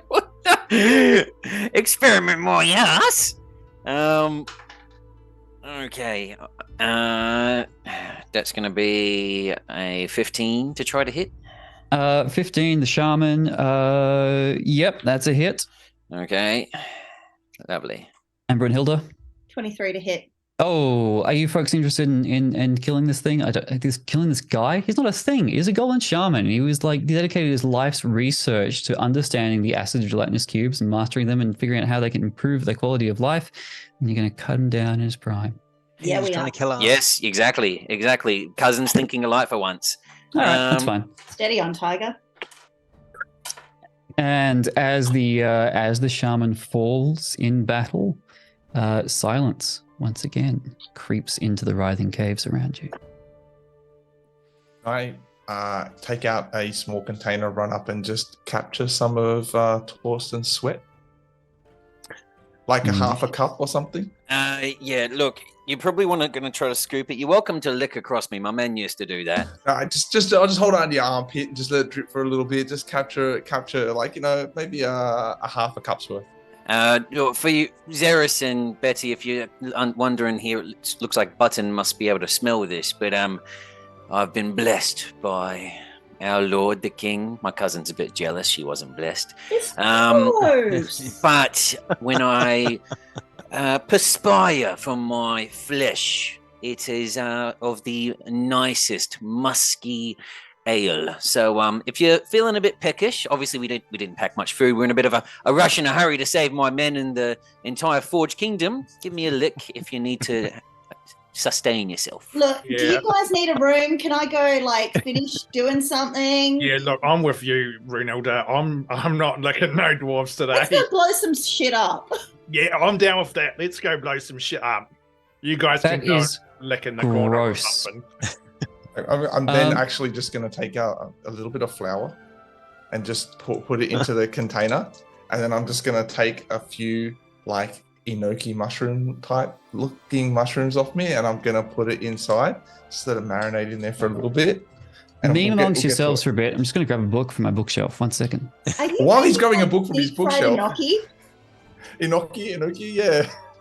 I'm not sure, but and then I'm going to sit down. I don't have to roll because he's not here, and I'm going to do a little bit of cooking and make beer battered mushrooms for everyone. Oh, see, and you always give me crap about my sweat, but look. Yeah, look, I'm just going to say once again that I'm not going to put anything in my mouth that part of it comes off the dwarf and part of it comes off the sentient fungi, because that's just That's not Betty's jam, okay? Yeah, nah. Look, once I'll we're hand celebrating, over some jerky to Betty and just be like, here. I'm down with the jerky. Gross. once we're celebrating after we've successfully saved my men, you're gonna regret that you're not doing belly shots. Yeah, I'm really not. This Yeah, is no. this. Yeah, All right. I've done This some is weird quite- stuff in my time, but this that's is- there's just a line. this I is have quite grabbed- unusual. I've grabbed a book of loot from my bookshelf, because one of the popular things you can do with icon relationship roles is just cash them in for a magic item. Just be like, oh, I find a magic item related to this icon, and that's kind of fun. And so I just had a look at the 3 chapter. These are all icon magic items themed around the 3, which our sorcerer has a point to spend. And I think I found a fun one. So sorcerer, if you would like to, you can say, oh, that goblin shaman, doing acid research, the black of the black dragon breathes acid. Maybe there's a magic item relating to the 3 on that goblin. I'm Or you can totally save it for down with later. that. Yeah, look, no, give me the loot. Give me that. Fantastic. All right. Only Betty takes the time to look over the goblin shaman and finds gloves of adhesion, which it was using inside. These gloves that seem to have been endowed with the properties of acid, maybe from the Gelatinous Cube, maybe from the sorcerous powers of the Black Dragon. Either way, the acid allow these gloves to just melt slightly any surface they touch and therefore stick fast. As long as you wear it, you have a +5 bonus to skill checks to climb or hang on to things. Ooh. All right. Make sure you stick around, people. Please do. Get it? Please Those do. are my sticky. I told you were a clown. Yeah. Enjoy. Can I use my racial power to recover some of these? Oh, yes, you would have points? done that at the time. That's totally fine. Go for it. 6. All right, but with silence having come back down into the writhing caves, you can set off once more. As we get to the next section of the writhing caves, where the montage. Yep. Sorry, did anyone check the wand wielder for anything? Oh, well, look, Paladin, if you think that one wielder had a magic item related to the Great Gold Worm, maybe it did down here, but I'm going to make it like a bit of a bastard, just so you know, because I got a donation to make it a bit of a bastard. Get in there, Heath. There was some script in our chat saying something about potato. I'm pretty sure I saw. Let me find a Great Gold Worm magic item related to potatoes. I don't love your can chances, definitely but I'm going to try for potatoes. you. Yes, here we are. First donation, spoiler boom. Just make sure it potatoes against ham. Look, if you'd like some beer battered potatoes, I can help you with that. We can do that. Oh, well, We maybe can I do should that. have. Maybe I should have spoiled Ham's thing with that request, but That's too right. late, too quick. Oh, You tell me. Do you want a magic item? Let's Yes. flavor up the game with some fun. All right. Yes, of course. This cube tamer knew his place, and because he's come across as a belt of humility, that's why he wasn't allowed in the cube, because he was too humble. He wanted to let his friends kind of be the one to ride the cube, because he had this belt of humility.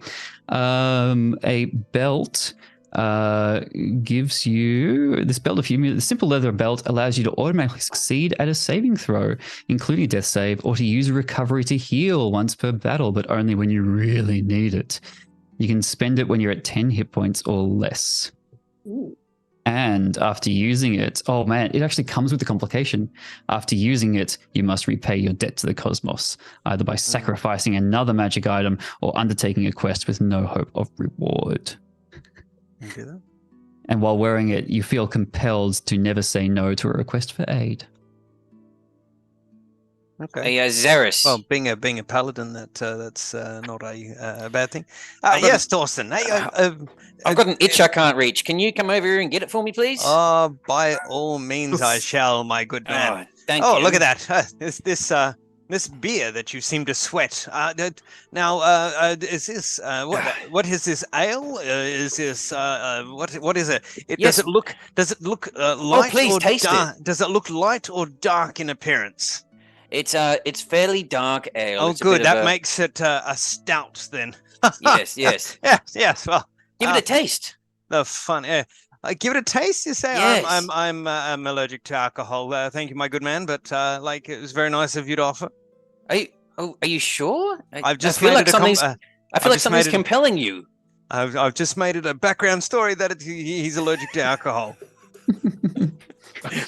All right. Before we move on with the adventure, I was just about to shuffle you on, but I can't because the donations are coming thick and fast. We have someone has picked a boon from the Lich King, who was once the Wizard King who ruled the Dragon Empire. He was a bit of a tyrant. He got killed in a rebellion, but being the Lich King, he didn't stay dead for very long. Now he sits on a throne of bone on the Isle of Necropolis. He'd very much like to come back, and he has encountered the Twigzog Ranger before. Button. At some point, the fact that you have tangled with the Lich King is going to help you in this adventure. But we should probably keep moving it, so I won't ask you for it just now. And I also got to spoil a boon, and they had a particular request for a player, so I'm going to honor that. Watch out for when that comes along. Good. So back into the Writhing Caves. The montage starts up again. Not Christian, who's already had a go, but who knows what the next terrible danger, terrible kind of hurdle that is going to like kill or maim or just stop you in the path that seems completely insurmountable. What is it that these magical twisted caves is going to throw up next? And whoever puts their hands up first, who has an idea, will go.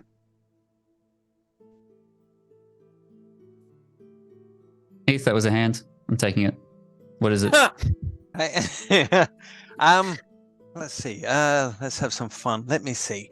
If I was the GM, how would I mess everyone Oh, up? it's just weird. There's a large nonsense. slippery dip that delivers everyone safely out of the end. No.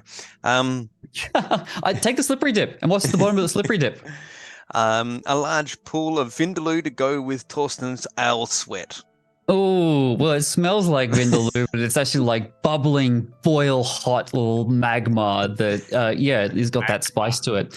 All right, so you step on the next section of the Writhing Caves. The Writhing Caves live up to their name. A ripple of weird magic pulses through, and suddenly it is like a near vertical slide, sending you straight down, the smell of curry filling your nose as you look to the bottom to see the faintly glowing pool of red-hot magma about to incinerate you. Your lives are about to be cut short by this terrible trap. But one of you, not Brunhilde, who's already saved a hazard, one of you goes, "Oh, it's a good thing I was here. I know exactly how to get us out of this slippery dip with magma." Not you, Heath, either, because you came up with it. But it sounds like Betty has an idea. So as we skate down, Betty just shouts out, "Grab hands, everybody!" And as like I'm anticipating, there's a little lip at the bottom, so we're going to get a little bit of air as we go off. Only Betty sees the lip just in time. And as we launch, she unleashes another massive burst. And as we're connected, she uses her Dragon's Leap ability to just fly us across this terrible Vindaloo-esque hole of volcanic trash. And this human chain, probably somewhere you hear like, I don't know, bells or something like that as well, and lands us safely and gracefully on the other side. Outstanding. Yes. All right. You grab hands, and with Betty's mighty gust of wind, you're propelled smoothly and seamlessly and silently, flightless through the Writhing Caves. But you don't land yet, because you got a long way to go. It's like one of these massive caves that is like really opened up. And as you whistle through the air, you hear another whistling. Was this a good idea? We're still whistling. Going. And a third whistling comes swooping in behind you as owl wings are dive bombing you, because we had a donation for 3 owls at once. And they actually had a request to go for Button, Zerys, and Betty, please. But I'm going to have to veto one of those because Zerys already had some hair taken. So the owls, weirdly enough, are not targeting Zerys. But they will go for Button, Betty, and... so I can pick one of who. Well, Torsten hasn't been attacked by the owls, so we'll go for that. All right. As we go to the attacks, and because I've actually messaged Saz and say... I know I had a limit of 5 attacks on the owls. Can we take those off? I might need some more owl attacks. Because the owl attacks are going to keep coming, I'm not going to really give you a chance to respond here. They're just going to have a go, and we'll see if they get you. That's a bit more fun because we're already halfway through. All right, so Torsten's owl has a go. Now, I'd like to say, I've got a helmet, so my hair is not visible, but my chest hair is very visible. Oh, tasty. But with a 12 versus AC, I can't imagine it's getting through your thick No, chest hair. that stings when you pull it off. And you try to slack it away while we're flying through the air. Excellent. You're okay. Button, 17 versus your AC. It doesn't Miss. sound like a hit. All right. Betty, also a 17 versus your AC, but you're a bit softer. In the best possible way. What's your AC? Bugger, I can't do anything else about it. No, yeah, 17's a hit. 17. Oh, actually, hold on. I'm positive I saw something before. Would this be classified as an opportunity attack? Because you're an awesome GM, and you love telling great tales, and we think you're great. +2 bonus versus opportunity attacks? No, I, as much as I love you, I love the donors more because it's such a great cause, and I want to give this person who targeted Betty specifically with an owl attack their day. So, Well, it's a real shame I didn't get to roll a D20. No, 16's as high as I can get, so no, I'm screwed. Well then, a clump of gnome hair comes off in the owl's beak. I will give you an opportunity attack to respond, though. I'm just that kind. Oh, yeah. Okay, so opportunity attack. How does opportunity attacks work? You Is can just do it with a melee spell attack, but otherwise it's got to be a basic melee attack.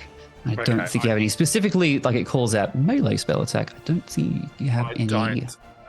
Look, So a basic melee attack. I think it's fair that because I'm so focused on holding on to. Yep, that's true. However, if you'll let me get a tiny bit creative, I do have a familiar. Oh. So could the familiar have an attack? You have a talkative squirrel that gives you a +2 bonus to dexterity skill checks. There are animal companions which can attack, and there are familiars which just give you skill bonuses. Cool. So this familiar is good for +2 bonus dexterity skill checks, which Oh, good. pretty cool. No, I'm too focused on not dropping everyone. Very good. All right, I got your hair. Thank you very much.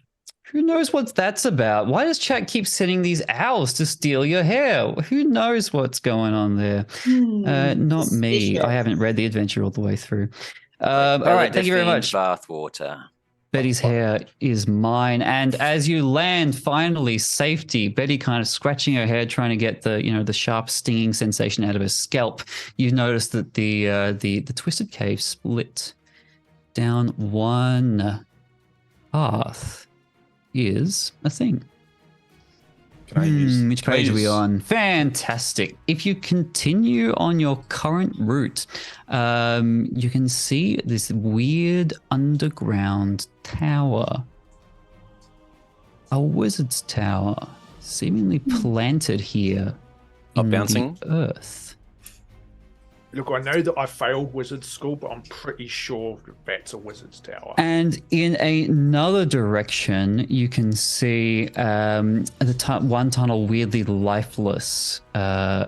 Passageways, other passageways are crawling with bugs and vermin and fungal growths, but this tunnel is cold and empty, as if the dead have passed this way. One thing I should mention. Twigzog. Sorry, that's not your name. A button. I think we said that you had advanced knowledge of the tower. You happen to know that the tower you're looking for has been arisen in a place called the Flint Chasm, which is still a little ways off, even with the shortcuts provided by the Twisting Caves. You look down at this tower in the fog, and it's not the tower you heard about. Either the tower's moved, or there are two identical wizard towers in different parts of the underworld. It's kind of weird, but it's not where you thought you were going. But those are the two splits in paths. Seemingly a passageway tainted by the touch of undeath, and a wizard tower, but not the wizard tower you're looking for. Can I use the tracker skill to see, or my tracker background, You to see sure if there is can. any way to discern a safer path, and especially when looking at the tunnel with the mushrooms, I want to go talk to the mushrooms. Just thematically. So you have a tracker background, and your background is like a skill, like in 5e, but instead of just a single skill like a tracking, it's like anything a tracker would do, you can do. So that's, tracking footsteps. You probably know how to find food and water. Tracking, what else? You'd like be able to identify a scrap of fur and which animal it came from, which would normally be a nature check in 5e. But here it's all tracker stuff. So yeah, and I feel like that's a wisdom check. And so roll a wisdom check, which for you is a +5, and add 5 to that from your tracker background. Yeah. Okay. Are we able to assist? Like one of the backgrounds that Zerys has is scout. Is there some synergy? Double advantage because I'm an explorer.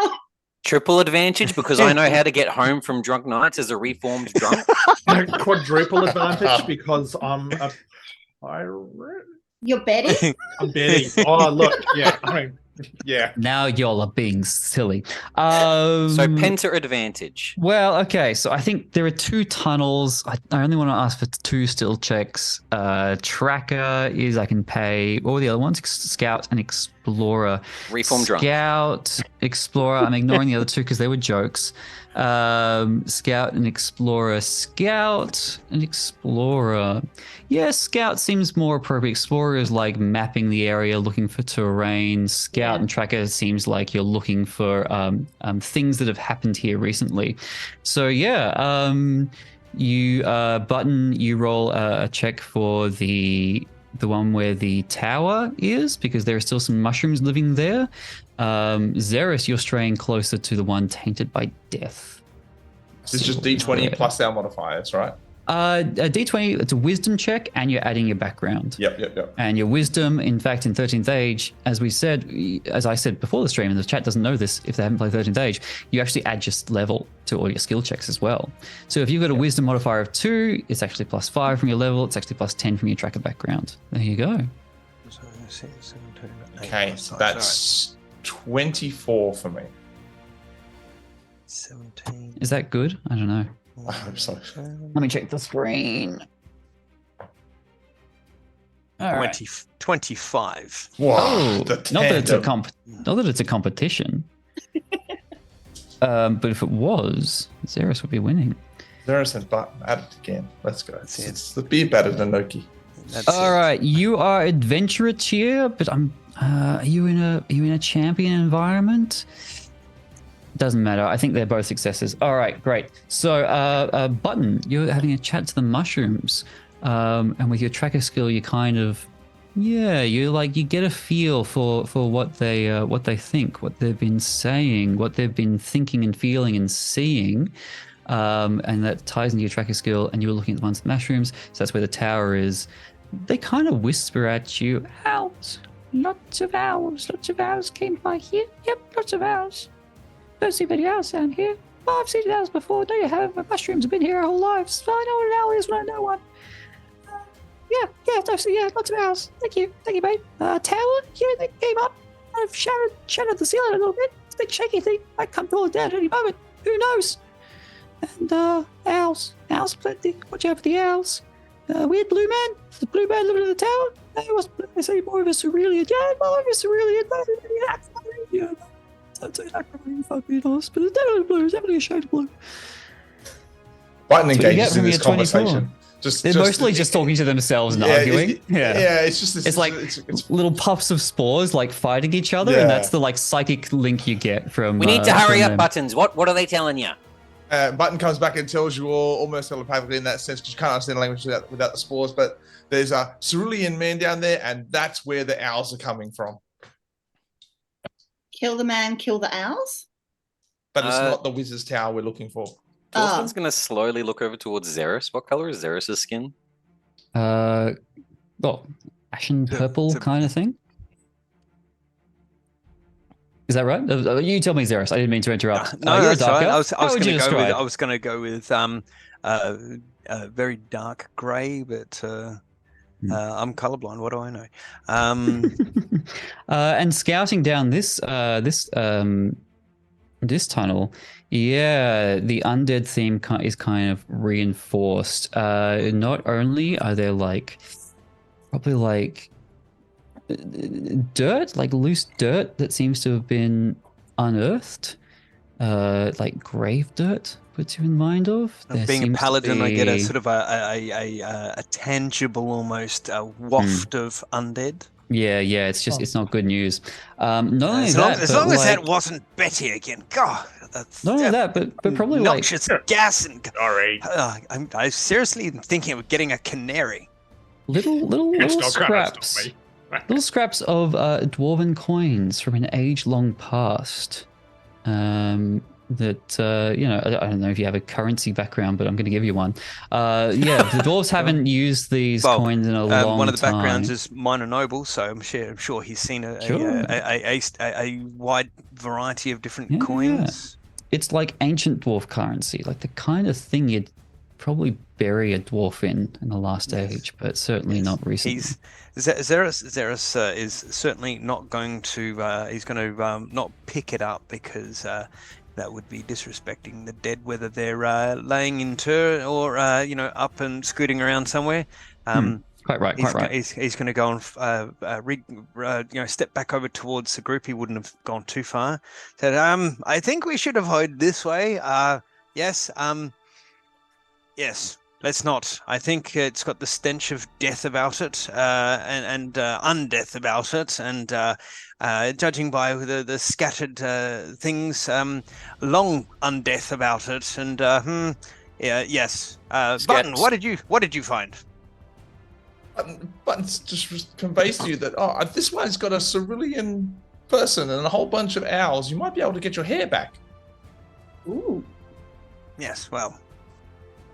Does Also, sound, I don't like undead. Yes, they're disturbing. DM, would myself or Brunhilde know anything about this burial area? Being dwarves? Yeah. Have you got some kind of dwarven history check that backgrounds that I would lay Reform around? Drunk.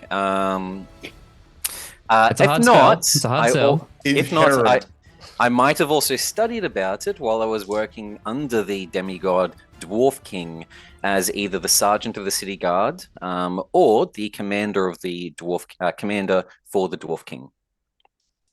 Alternatively, in my upbringing as, inheriting the clan, I probably had to recite the history of our clan. You got a background in that? I'm a diplomat. Oh, yep. I pay that. I pay that more than the commander's bullshit.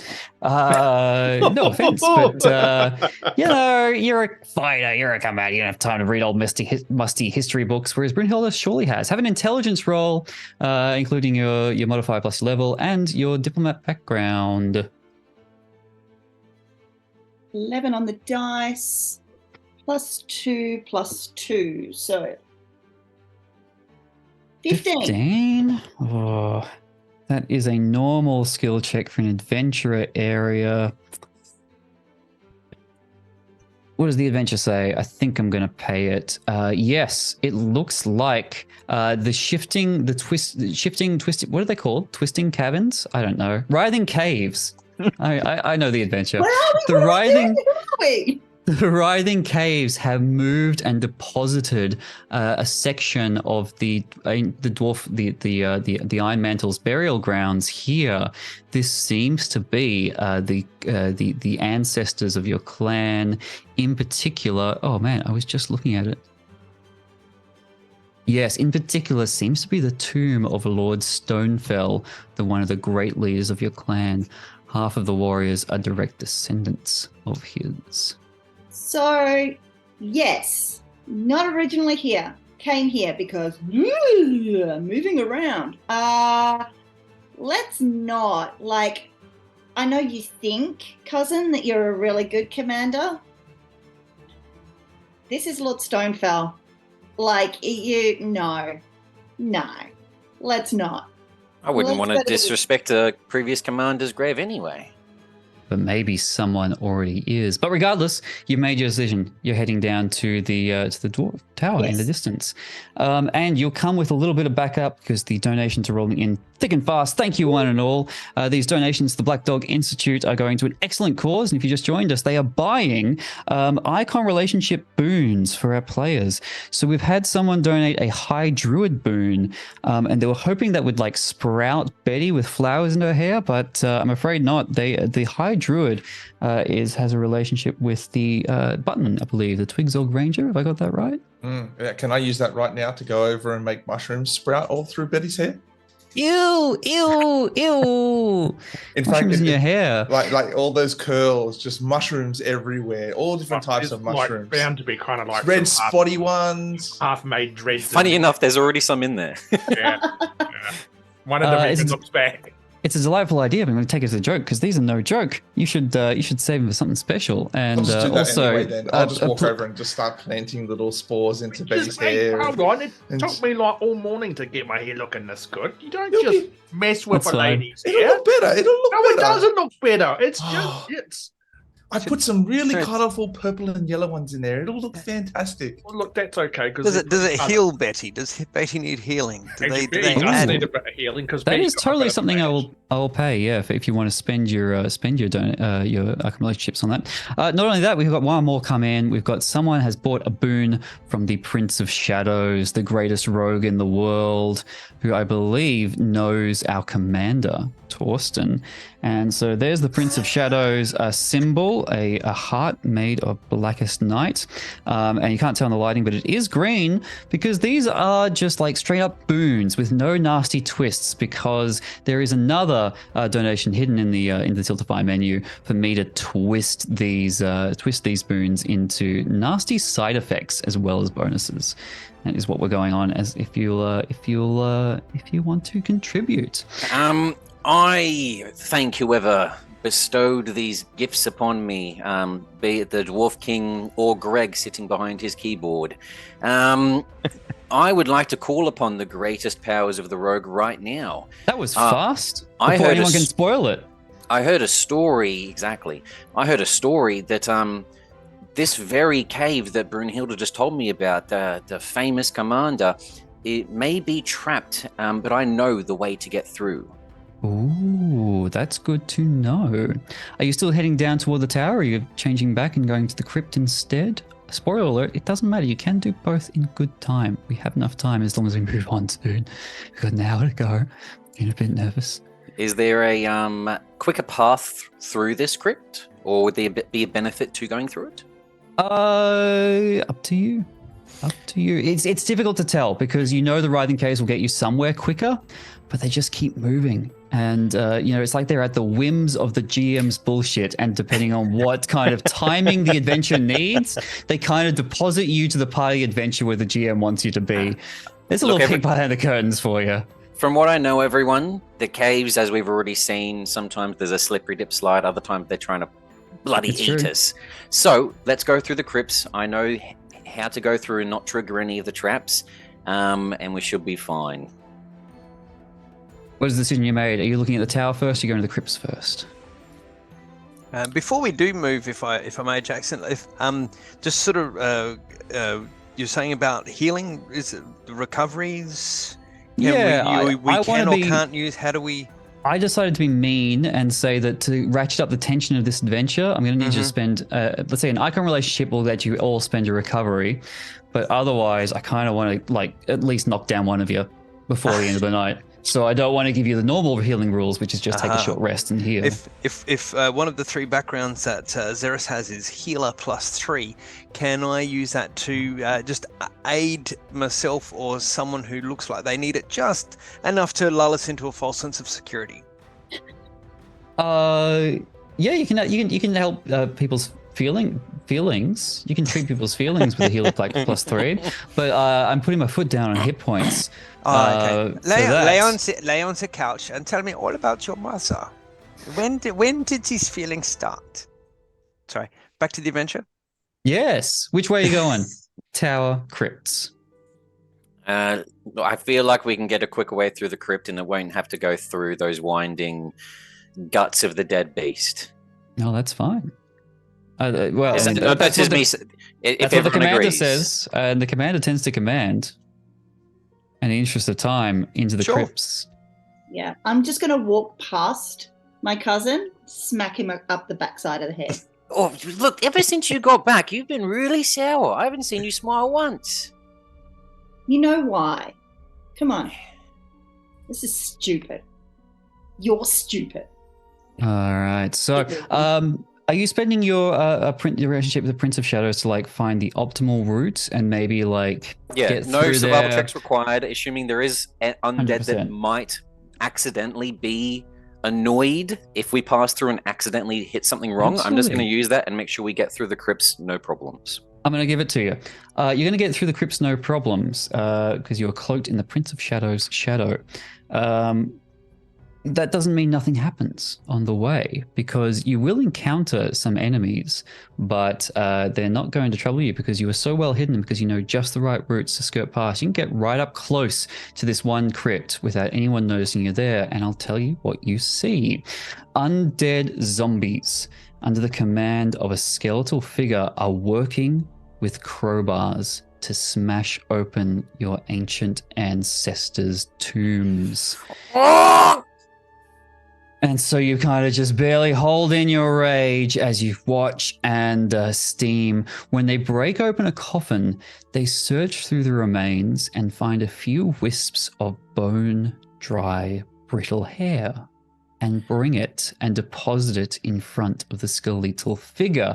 And sure enough, you're looking at the carvings that they've defiled and you realize that if they keep going, they're actually just a few coffins away from the tomb of Lord Stonefell himself. Torsten starts running. Oh. You Into spent the- your icon relationship to sneak up on them without knowing you there. I And did. then I did. you ruin it. Unless anyone's going to try to stop you. Yeah, I'm going to try and stop him. Cousin, it's at the graves of our kin. Yeah, and we've got bigger fish to fry. But they're not fish, they're zombies. Think with your big head, not your little head. Oh, fine, but this You know, since you spent the icon relationship, I'll give you a little bit more. I'll give you a clue you otherwise wouldn't have gotten. At that moment, two familiar looking owls kind of swoop down and deposit two small clumps of hair and then fly off with the rest of it. They deposit in front of the skeletal figure. Picks up the skeletal figure picks up the two clumps, looks at them closely, sniffs them, and then picks up some of the dwarven hair, compares it, and goes. It's kind of like a rattling as it shakes its head and its bones kind of rattle. And then it seems to like put these two familiar looking clumps of hair to the side, like, you know, in its pockets going, and then goes back to searching through the dwarven hair that's coming out of the crypts. Cousin, I really think that whatever the hell's going on here, that How many are there? I don't have a good feeling. There's one skeletal figure and 6 zombies shuffling around, breaking it open, looking for more bits of dwarven hair. And not only that, roll a d20. 1 to 10, Torsten. 11 to 20, Brunhilde. As the skeleton picks up one clump of hair, you feel a chill down your braids. Can I use the Your cousins, right? Your cousins. So you don't have many ancestors in common. And then it puts it down again, and it keeps on searching. But like, there was a chill through your braids itself. Can I use the lich icon relationship? Yeah, that's not a boon? bloody bad idea, is it? Can I just kind of confidently step forward, Ooh. give a little bit of a shake, and create a bunch of spores and make it shift into the Lich King's image, and then compel the spores to kind of walk in, spreading throughout so that it can kind of, in a way, communicate with these skeletal zombies. I'll pay it. It's ridiculous. I won't let you like take command of them. No, But that's fine. that's hilarious and it's very creative. I love it. It's like, because fungus are like another kind of life. They're not animals or plants. And, plants and animals die all the time. The forces of undeath know how to kill animals and plants. They have a lot of experience killing with fungus, so they don't really know what a fungus is.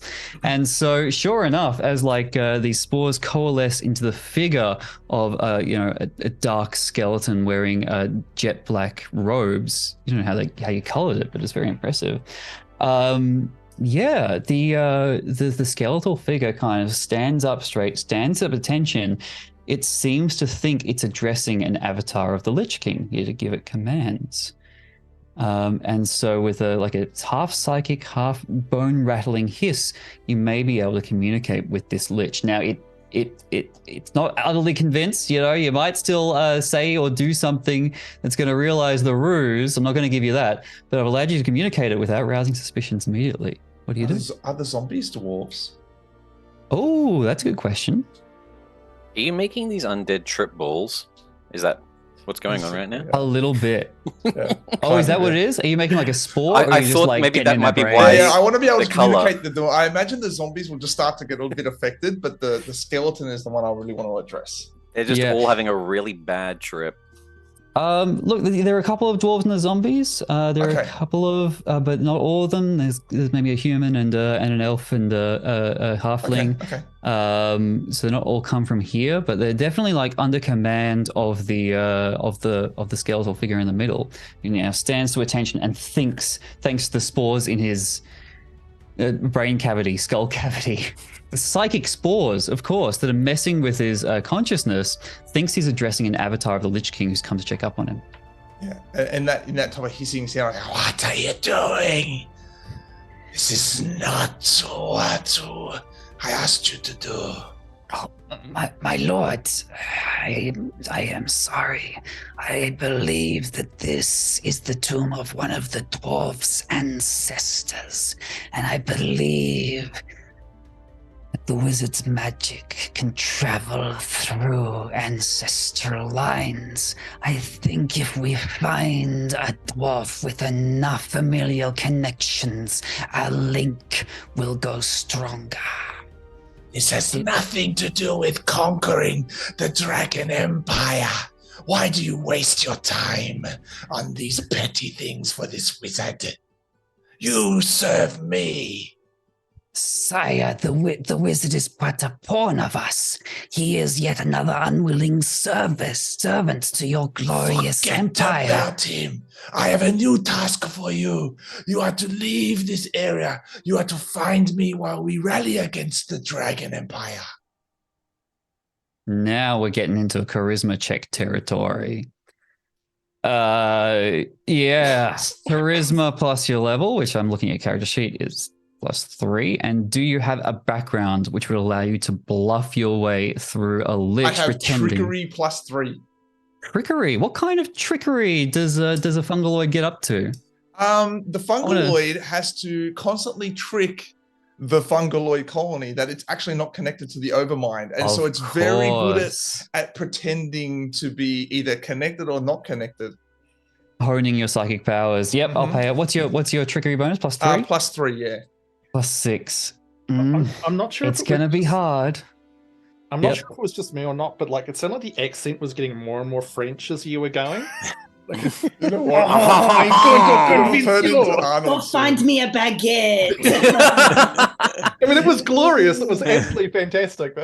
It's a natural 19. Oh, yeah. Oh, my That's goodness. It's Outstanding. 25. 16, 25. Oh, yeah. No, that's pretty good. So here's how the difficulty class works. No, actually, it's boring. I was going to tell you the rules, but they're all GM rules. You did really well. Very good. A 25 is fantastic. All right. I can tell you this is not just a skeletal figure. It's a lich, not the Lich King, but another whole ass lich. Yeah, kind of bows and says, I'm sorry to disappoint you, sire. I thought, but no, I thought wrong. We will have to withdraw. the wizard will be defenseless, but I suppose if the project is not to continue, our time here was set to waste. It was leave the hair. Do not defy me again. Hey, we. And All bring me right. your baguette. All right, that was a good use of your icon relationship and a very good roll. Bravo. The Lich kind of peels back and withdraws, leaving the tomb.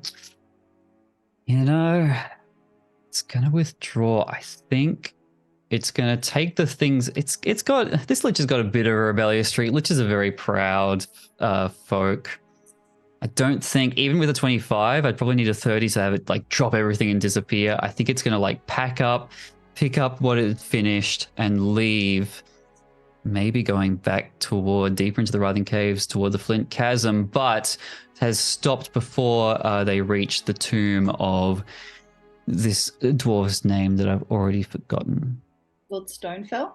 Oh, very well. I love a player who takes notes. Thank you. Bravo. Did you take notes or was that in your brain? A bit of both. I had it half Nice. covered in my pen. Bravo, bravo.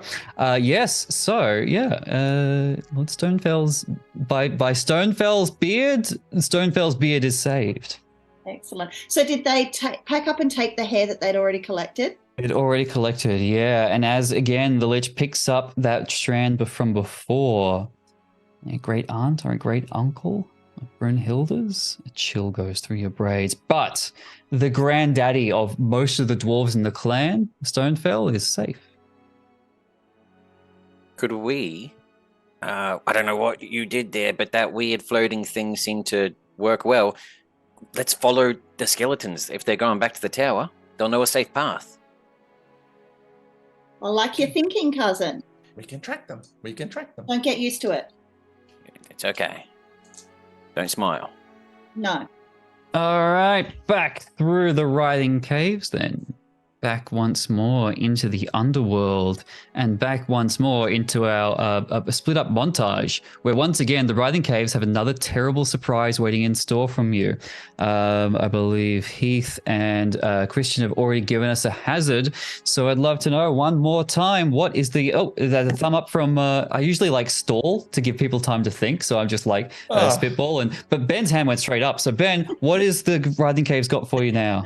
It's a magical, sparkling rainbow over a chasm, like a rainbow bridge. It's beautiful. Why is it dangerous? That sounds lovely. We don't know why it's dangerous yet. Oh no, that is your job.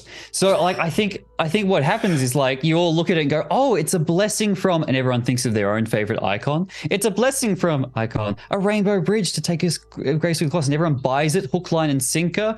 And so you start to cross it. But what was the rainbow bridge's secret? It's a permeation of color spray, and it's just there permanently across. So each line and each color has a different effect. And no, I don't know what each effect of color spray does. Oh, like terrible things. So like you get halfway across and then you realize the blue band is like melting your feet to it. Correct. And the red band is like melting your feet with fire. And the purple band is melting your feet but with acid. It's just a melty bridge.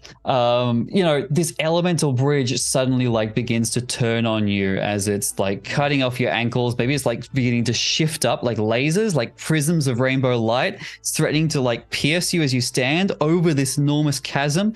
But it's a good thing one of you, not Brunhilde or Betty, because they've already had their chance in the spotlight. One of Zerys, Torsten, or Button says, oh, it's a good thing I was here. Then Torsten's already got his hand up. Thank you very much. How does Torsten get you out of this sticky situation? It's pretty easy. I was accidentally walking on the red band. Fire started sweating quite a lot.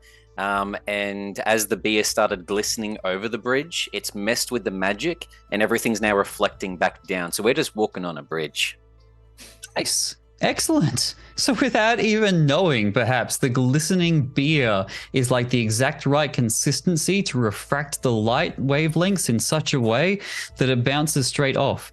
I remember year 12 physics.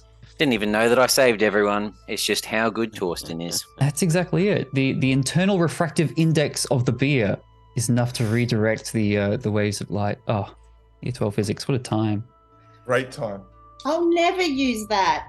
Oh man, well that's the great thing about role-playing games is you use a little bit of everything. All right, bravo, you make it to the other side of the Rainbow Bridge, all of you utterly convinced that it was truly a blessing from insert icon here, and you get through the Writhing Caves without any problem, at least without any problem that I knew about until I forgot that they had another owl attack donation. And who can I have a go at? Brunhilde and Torsten haven't had their hair still on button. It probably has some kind of fibrous kind of nonsense that looks like hair. And I kind of want to get back at you at that bullshit you did with getting around the entire skeleton fight. And so an owl comes out of nowhere and has a go at you. As I wake up my dice app because lazy bastard, 17 versus AC.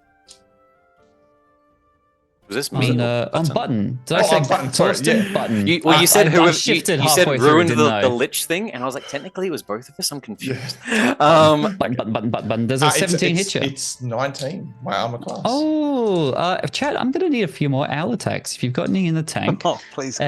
I've only got 2 clumps of hair so far, so please give generously to the Backdog Institute and give generously to the hero's hair to me, because this Pogonomancer is clearly up to no good with the adventurer's hair. But once again, you come to a split in the paths, and once again, the Writhing Caves have rearranged it around you. No, but you were trying to follow the skeletons and which way they went.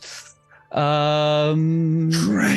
You know what? Ooh, yeah, tracking. I kind of want to give Brunhilde a bit in the spotlight because she hasn't had a role recently. Let's go. What are your backgrounds, Brunhilde, apart from explorer? Duelist and diplomat. Really set myself up for success here. The cave starts trying to close one entrance, and so she has to quickly stick her sword in the center. Yeah, go on. All right, have a roll. Explorer. You're mapping the place. It's like you're doing your best to map, and so you're trying to find your way around. Have a go, Explorer. So that's a natural 20. Get out of town. 3. Get out of town. I'm trying, but 20. these caves keep shifting. Absolutely. All right, well, yeah, for sure. You know exactly which way the skeletons went, and they went toward the Flint Chasm, which is where you heard the actual tower was. And so maybe you want to turn around and leave this fake tower behind, because sure enough, like that's the Flint Chasms. That's where you've heard the actual Pogonomancer's tower is. That's that other cavern you saw before with the fake tower with the blue guy running around. Kind of weird, and lots of owls. Choice is yours.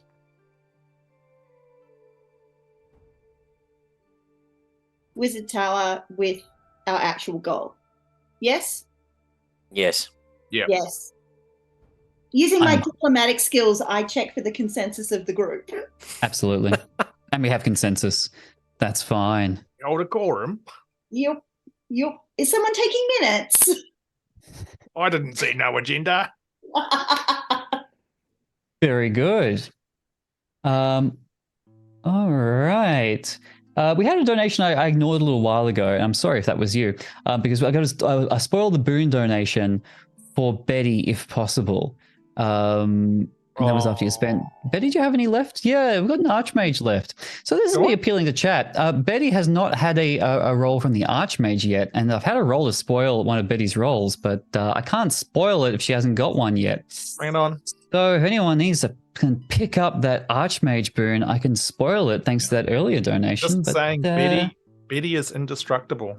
There you go. A quick check right now. We've just got a boon from the High Druid, which I believe belongs to Twigzog the Ranger, and then, so that should be a good time.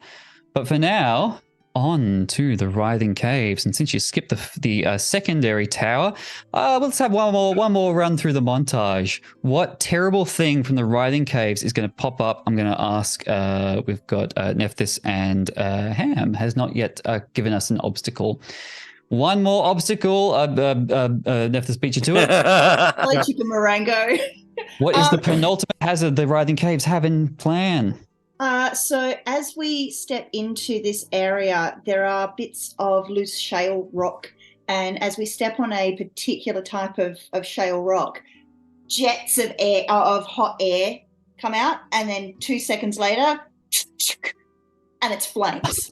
Oh my goodness! Ooh. All right, some kind of naturally forming with all this, living dungeon nonsense down here in the Writhing Caves, has built like a perfectly constructed, bona fide gourmet fire trap down here. And there you go. There's that Archmage boon that I'm going to immediately spoil has just come in. Thank you, chat. I can't believe that worked. So Betty, yes, indeed, has a boon from the Archmage, which I get to spoil a little bit, so I'm putting it red side up. But in the meantime, you are entrenched in the middle of this enormous fire trap. But it's a good thing either Zerys or Button was here, because Zerys or Button knew just what to do to get you out of this sticky situation. Which one of you was it? Zerys and Button, throw your hand up first as soon as you know how you're going to get out of this magical nonsense fire trap that's going to roast you alive. Mushroom skewer. I have a background cooking +3. Oh, well, you tell us. If you say Button steps up to the plate, it's a good thing Button was here to get you out of this fire trap. You tell us all about Button steps up to the plate with a fry pan, reaches into the backpack and pulls out this giant fry pan that you didn't see before, and like holds it up against to the flame, and it blocks the flame. Wow. And it's like getting really hot though, but you can start to smell that deliciously smelt kind of like Korean barbecue style shiitake mushroom now. And it's like, but it's, holding that flame there, and it's like, come on, waving through, come on. Zerys will quickly go as well. I love how before the skillet gets too hot. Yeah.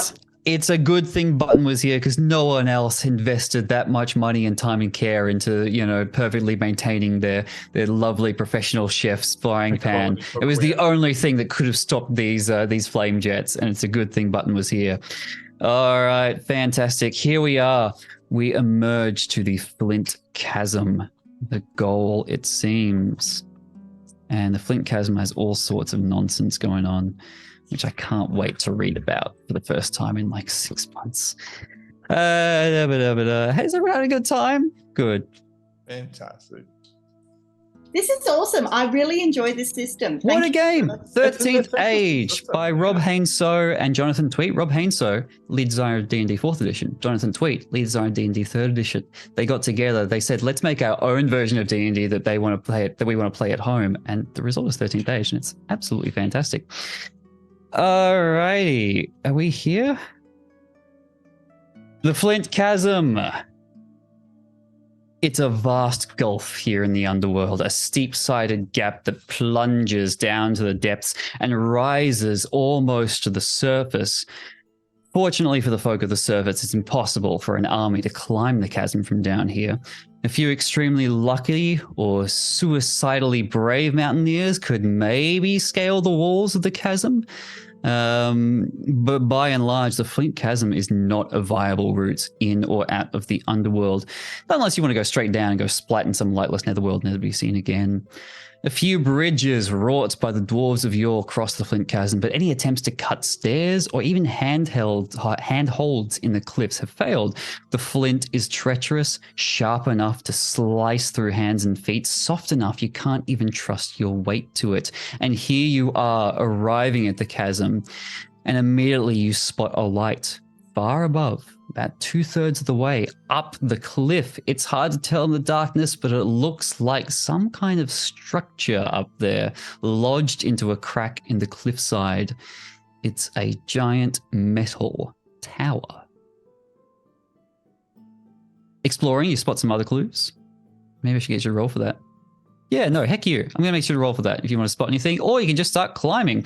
But searching around, you do find the route that with your excellent roll from before, you absolutely find the route the bad guys had used, spilling down these otherwise sheer cliffs, snaking across the jagged stone, clinging to it like spider web, is a vast and living beard. Beard. And at this stage, I haven't been looking at chat, so I don't know if anyone guessed this. The Greek word for beard, Pogonos. Oh. he's a beard wizard. I must have missed that in ancient Greek class when I was at high school. Is he just making merkins with all the hair he's stealing? What? It's a giant merkin. It's a giant merkin. So this is what you see. You have a sheer, treacherous, sharp, brittle cliff face of flint. And you have this soft, luscious, slightly disturbing, slightly pulsing dwarven beard. The thickness of like a grand oak tree, just like spilling down the chasm, looking like an easy kind of handhold way up. You don't all have to pick the same route either, and you can probably make up another route that you might think of.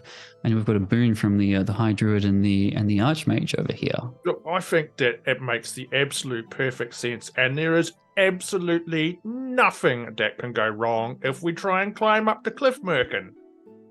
Now, I think Brunhilde brought us to the wrong tower. There's no pogo sticks. Maybe they're inside. Good point. She was always a smart one. So this adventure certainly is going up and down. Oh dear. All right, well, if we're all doing puns, you may have noticed when we talked in the Discord, I said this adventure is going to be a hairy situation. Hey. Ching. And no one got it. What do you do? Look, I back in the day when I was like at wizard school, which I will point out I dropped out of because I might have burnt half of it down, but that's another thing. Look, like me and the Archmage were like super close. No, they're not that close, but like super close. And he like taught me a few little spells around like how to make yourself like sort of levitate up. I reckon I can probably remember some of those. I reckon I could like float us up to the tower, so we don't have to like touch the cave, the cliff merkin or the rocky stuff. And again, like I said, I totally was paying attention all through those classes for most of them, except for the parts where I wasn't. But it will be fine if you guys are all game. It's not that I don't have faith in your capabilities, because clearly, like, you and the Archmage were really close. Like, we were like super, like. Yeah. What was his favorite meal? Favorite meal? Spaghetti with peanut butter. Yeah, that's an Archmage kind of thing. Can I do some sort of insight check that exists in 13th age? What are you trying to determine?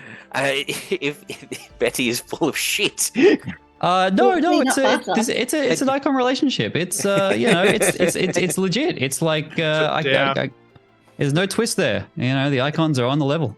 We'd watch the sunset with our big bowls of spaghetti and peanut butter. It was pretty beautiful. That sounds like a lovely thing to do at a sunset. It was. Didn't Betty pick up gloves of adhesion? Oh, that's true. I wonder why I picked that magic item.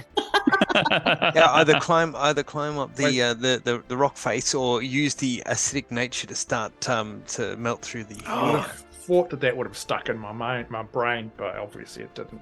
But I still want to use the Archmage. That levitation magic, really. Look, I still want to go fully on board with this levitation magic with my tainted Whatsit, because what could possibly go wrong? Right? Yeah, no, I like it. No, it's perfect. Love it. You are confident that, somewhere in this, like, sorcerers, a little bit of chaos magic is always just a moment away. But you think, based on your studies under the Archmage, you could probably steal a spell from the wizard spellbook, that being levitate, and get you all safely up there without any climbing checks at all.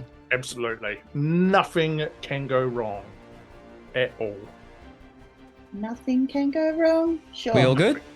Well, I mean, yep, nope. I'm saying we're all good, but I'm not going to get you because it's 9:26. We've got 34 minutes to get through this. So yes, we're all good with jumping on board Betty's spell, which was very kindly granted and then, spoiled by 2 of our generous donations. And as the clock is ticking down, there's only a certain amount of time to get in the last couple of donations, but I actually don't know what we are. Can maybe someone can tell me in the private chat how many donations we got left from the icon relationships, because if we use them all, we'll bring them all back. Like it's one use only until we use them all up, and then let's bring them all back. I think we've got 1 Dwarf King left at least.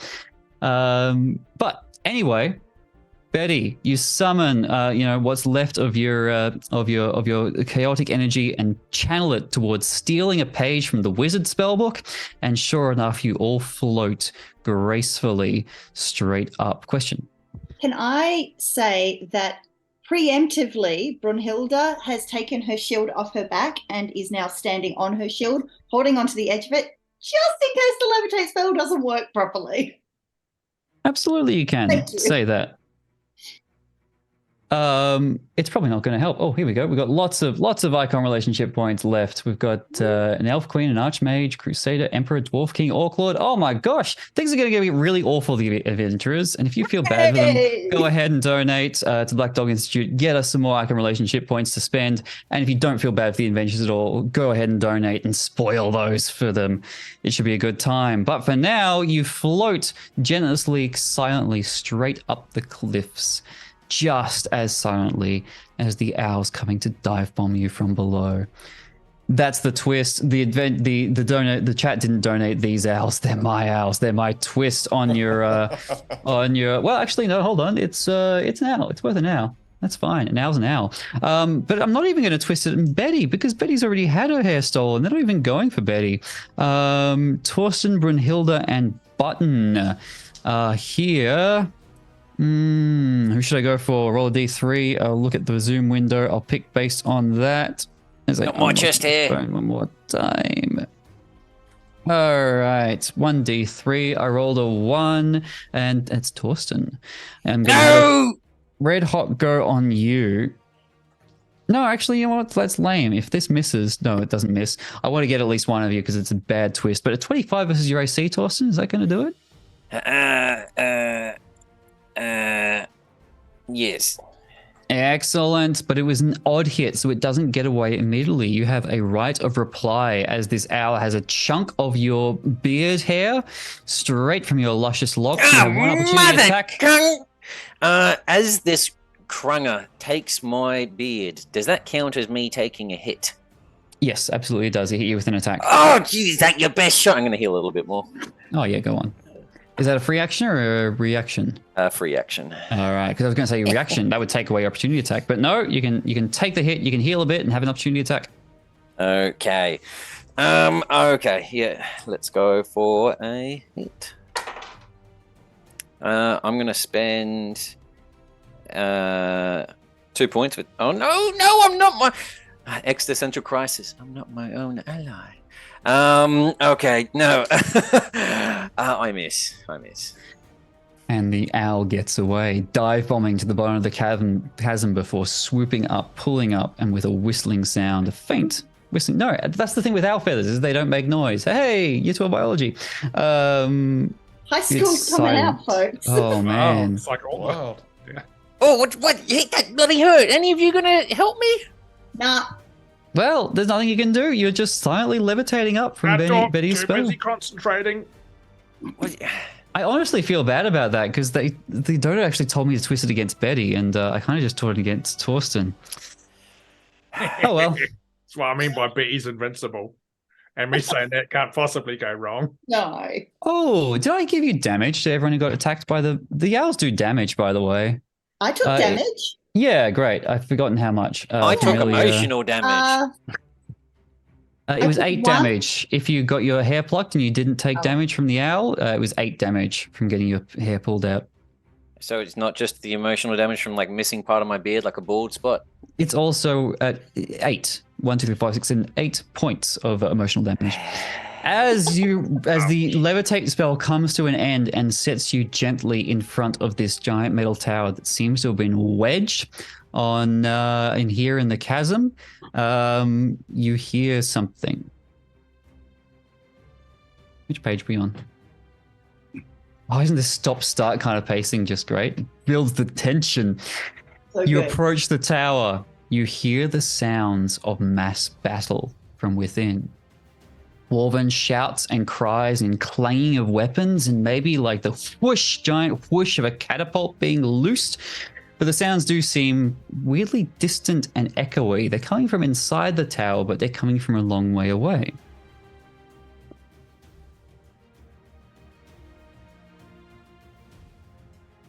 Well, What do you do? Torsten, Can you're I- like the commander dude. Like, Yeah, let me just. You're going to put my ear close. Can I tell whether this is some sort of a illusion of a battle or actual battle? As I would know the difference between what is real and what is fake, being a reformed drunk. Yeah. All right. Yep. You got a good sense for what's your Finally! hallucinatory. Is this the first time you've used reform drunk? In this Oh God. Thank you to Zoom's noise limiting compression, who saved our ears there. Yes. Bravo! A natural 20. Oh my gosh, you heard about this. You heard about these dwarf wizards who like control battles, who take command of battles. They like using their crystal balls to watch battles from afar, like goddamn cowards. Not only that, but you can hear the cries of your comrades, of your clansmen, both for and against breaking down the doors. And, you know, a tear comes to your eye and you have to lift your helmet to wipe away. That was the first time I've seen your face all evening. It was very confronting. Yeah, and not only that, but you can hear the wizard mutter. With your natural 20, you can hear him go, Yes, that's it. Slay all of the Lich King's foes. oh, dwarves are Scottish. Slay all the Lich King's soldiers. They'll rule the day they decided to attack the Iron Mantles. And once they are destroyed, once these undead are scattered to the winds, then they'll let me back in. They'll have to let me back in. Yes, I'm not mad. This magic is not making me mad, it's making me a hero. And when these skeletons and undead are lying dead at the gates, they'll let me back in. He's muttering about the fact that these ancient clan enemies, the undead, are seemingly fallen at the feet, but you can hear he is looking at bewitched dwarves, fighting on bewitched dwarves. His mind is well and truly gone. Yeah, because he was saying how like they'll rue the day they messed with the Iron Mantle. But like he's messing with. Okay. Not Guys, only that, but you followed the beard. You didn't climb up the beard, up the cavern, but the beard is still with you. The beard snakes up the cavern, up the chasm, along the ground of the ledge that you've now landed on, and snakes into the tower door. You're kind of just like stepping around it gingerly, but this giant tree-sized beard flows straight into the tower. I kind of feel like that the beard will always be with us, even after this adventure. Look, guys, on the other side of that wall, whoever's in there is fucking bonkers. I don't know. From what I could hear, Brunhilde, cousin, he's watching our kin fight kin, but he thinks that the undead clan Iron Mantle and Merrymaker and all the other clans, and that the people inside the city are the undead. I don't think we're going to be able to convince him unless you have some sort of holy magic that can cleanse his mind, or even you, Zerys. I saw that you seem godly as well. I'm gonna go up to my cousin and pinch him. What the? No, Why? you're not undead. No. All right. Do I recognize that voice? You probably heard it too. Not the voice specifically. Oh, depending on how old you are, I guess. But you all heard the stories about Owlbeard, the dwarven wizard, whose mad magical experiment earned him banishment from the Iron Mantle clan. Of course, the owls, the beard. It's Owlbeard. I don't know why I didn't connect the such obvious dots. Because I Right. forgot to tell you that his name was Owlbeard, and that was probably a key clue. But no, heck that. Not only that, with the natural 20, I'll give you a little bit more. With natural 20, you could probably also hear the clattering of bone, as if like a bony. Is it bone or skeleton zombies? You can hear like the murmuring of zombies and the clattering of bone in there. The undead you saw earlier, you tracked them quite well to the tower. They don't seem alarmed. They don't seem panicked. From what you can hear with your natural 20, they seem to be like politely ignoring the wizard and just going about something. But that's all you can hear. Did you tell us what he was saying? Yeah, I would have retailed a little bit of it. Probably not everything, just the things about like the vision that he saw, the fact that he's crazy. I have a crazy idea. Let's go with it. Run with it. Grab it. All right. Go. Run. All right. So I 3, can 2, 1. Oh, hold on. call on my diplomatic training as a delegate from the dwarves to ask him to call a halt to the fighting so that we can have some peace talks, get around the table, get some nice tea happening. It'll be great. With the natural 20, I'll clarify what you heard. He sounds like he thinks he's commanding some of the forces which are fighting against undead. What he's looking at is his thralls fighting actual Iron Mantles, but he thinks he's commanding Iron Mantles against undead. He is nuts. He has lost it. I was actually going to say, Brunhilde doesn't. Nah, scrap that planet. Done. He's going to see you because he's seeing living dwarves, maybe even living things as undead. He's going to see you the same. He's probably, it's as if everything is topsy-turvy, upside down. Second plan. How flammable are your spores?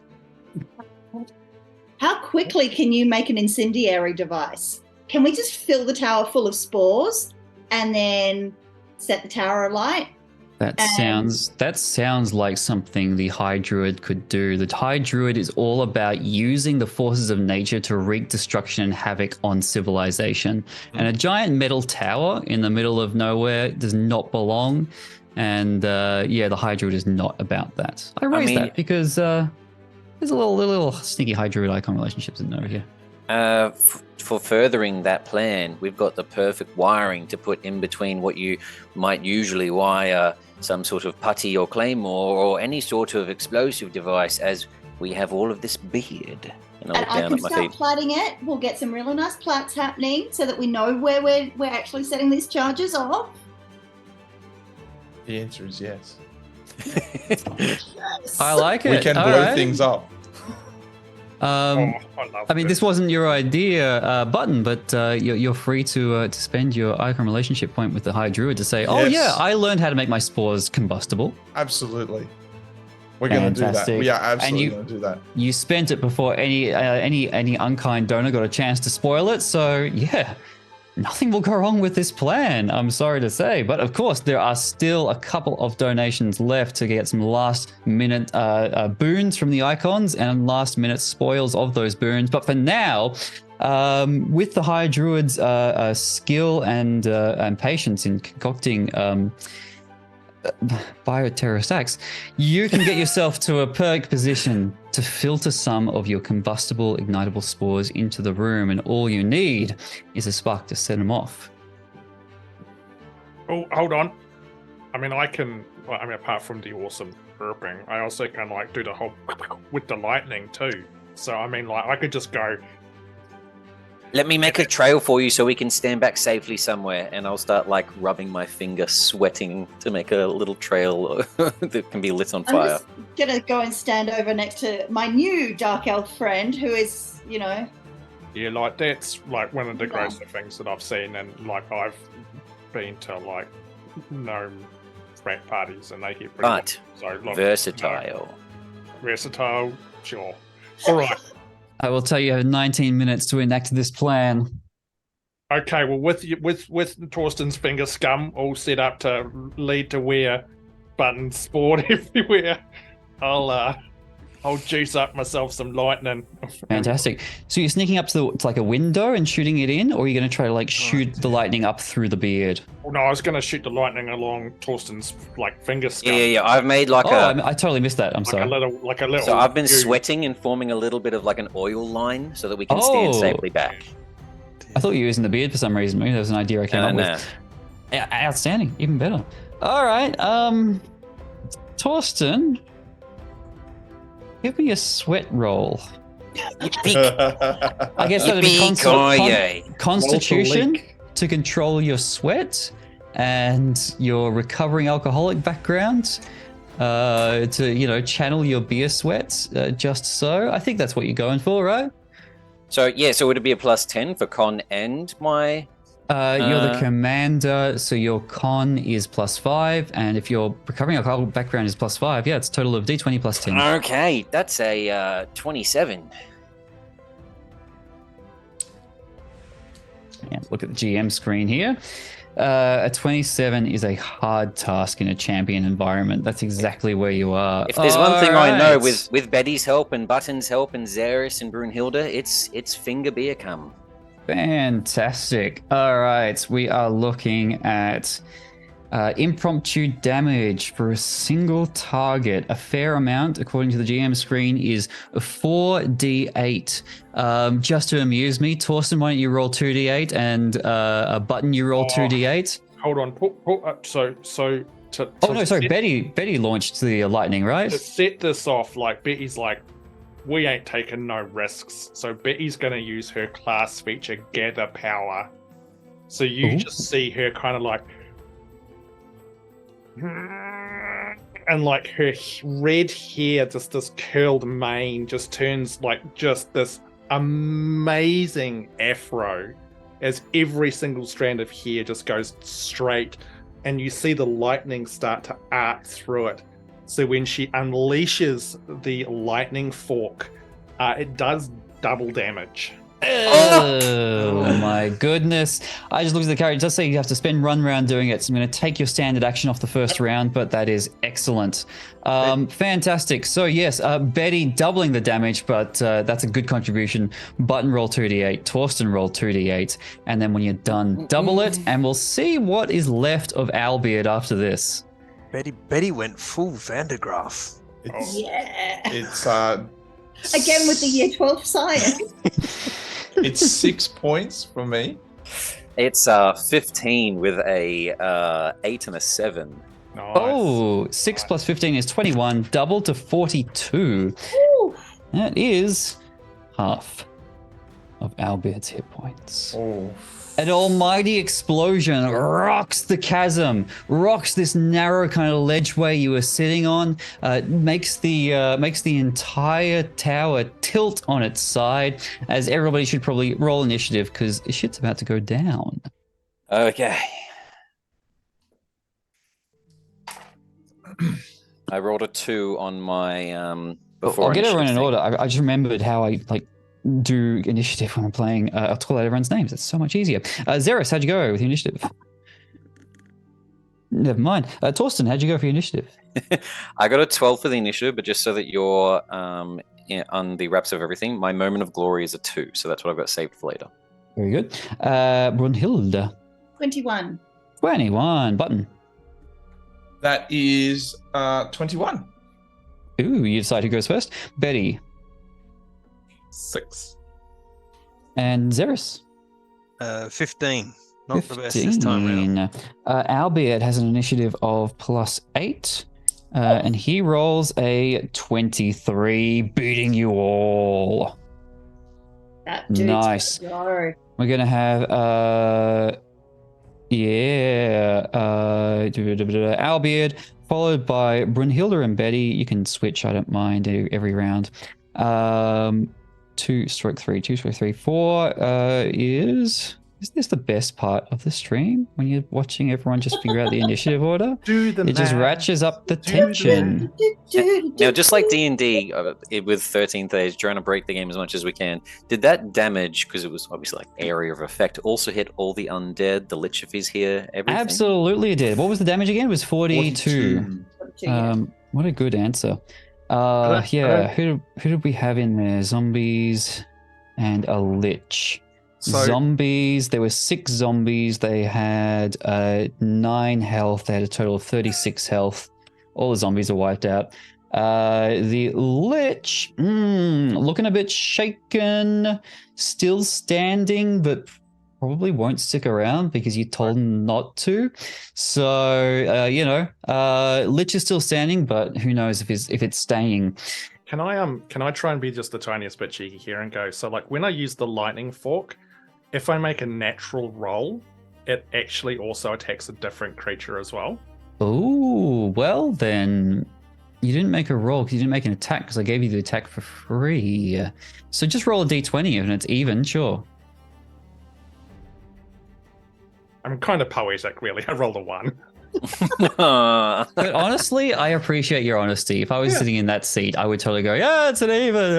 Yeah, no. I'm self-confident enough to admit that I would cheat. So thank you. Can I use Divine Domain Trickery once per battle? When in combat, roll a d20 as a free action before the start of your next Yeah. turn. Swap that d20 result for a nearby ally or enemy's roll. So if I do that, I roll good enough, I can swap with Hamish for that roll. If you want to do that now, you could, or you could use it for like when an enemy hits you and you can swap it. Like roll your d20 first, and this is like your trickery thing. So roll a d20 first, and then you can decide what to use it on. So if you roll an odd, it's probably no good in this situation. Yeah. Okay, you roll it. Yeah. So I'll roll it now. I hold it. If it's and you good, hold I can give it it to and Hamish. you I can swap it in any time. Yeah. Okay. That's 9. So I think 9. I'll hold that to swap with the bad guy. That's it. Yeah, good call. All right, so combat begins for real. Albert has the first turn, and so I think it's only natural that the explosion inside sends a pressure wave out from the tower. It reverberates around the metal walls, shaking it slightly, and the doors and windows blow open, and there you see him, Albert, the Pogonomancer, snaps his eyes to attention, ignoring the bodies of the zombies and the lich standing beside him, narrows his eyes and snarls, "Begone, Lich King's minions," at y'all. What has he got? He's got some animated beard tendrils. That's fun. Shove Brunhilde in the side. Told ya. That's a close. That's a close attack. He's got some mind control, and he's got a good old fashioned lightning bolt. So that's fun. Yeah, that's great. Now, were you all standing near the door? I should have gotten your orders. I am far back. Yeah. Was anyone nearby? I was rubbing, so I'm probably close. All right. Oh, well, you probably would have stood back. Are you all near? Is anyone nearby? Is anyone nearby to Albert, or is everyone far away? Because remember, nearby means only one move and you can attack them right away. Right? So would anyone have been like one move away? Who was nearby? Who would have put themselves nearby so they can attack right away? Torsten? Oh. Torsten with the paladin, perhaps. Zerys? Yep. Brunhilde, what was that? Was there time between the lightning strike from Betty before the boom? No, you got to set yourself up. Before the boom, you would have had to set yourself up. You would have had to decide whether you were nearby or far away from Albert. Oh, well, I called out that I was near the paladin, so whatever the paladin decides. That makes sense. So we got the melee characters are nearby. Excellent. A good old-fashioned lightning bolt it is. A ranged attack can hit 3 of you? No, it can hit 1 of you, and then it might arc to someone else. And then each round, Albert may make D3 free animated beard tendril attacks. So that's fun.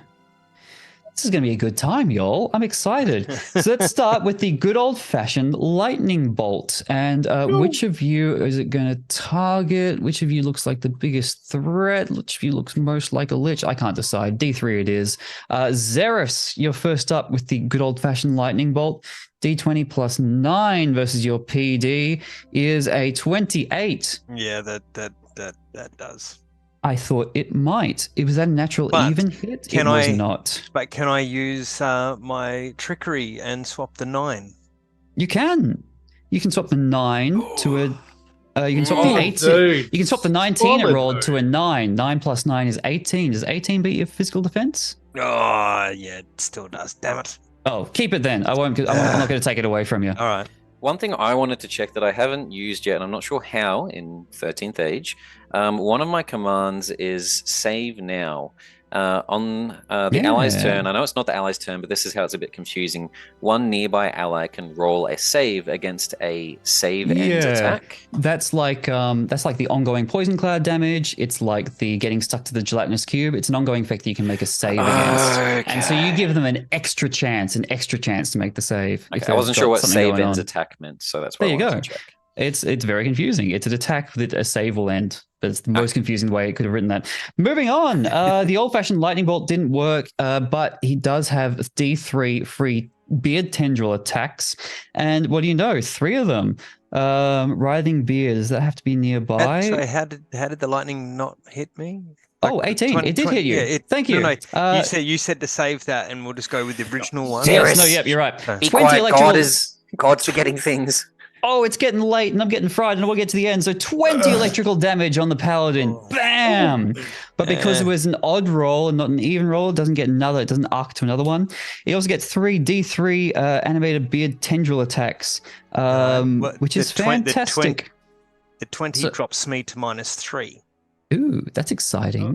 The paladin hits the dirt. The belt of humility, when it says here, you may use this item when you're at 10 or less. Does that, or in a similarly dire situation? That is dire. You're about to hit the dirt, and your belt of humidity. What does it do? So it says use a recovery to heal, but only when you really need it. I'm gonna go with I think I really need it. Absolutely. Good thing you spent your relationship with the great god Wyrm to give yourself that boon. Well, So did you recovery spend it, or was it donated by a kind chatter? That's very kind. Recovery. Your recovery roll is Dark Elf Paladin is 3d10. Get that many hit points back.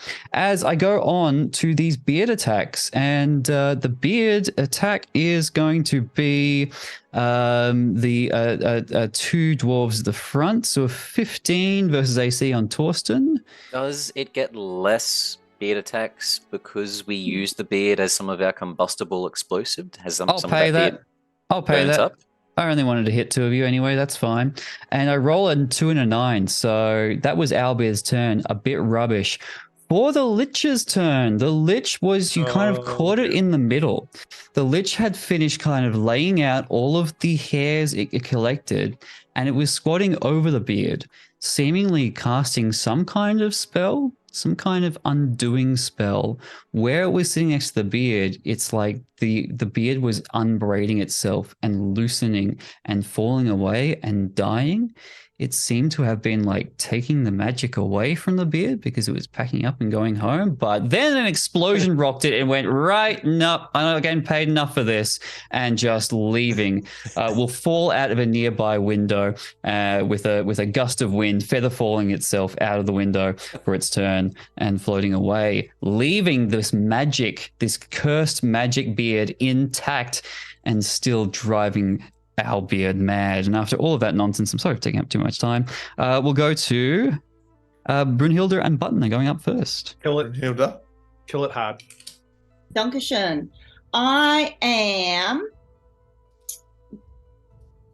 gonna start throwing axes because I've got an axe, a throwing axe, and more axes. So I'm throwing axes.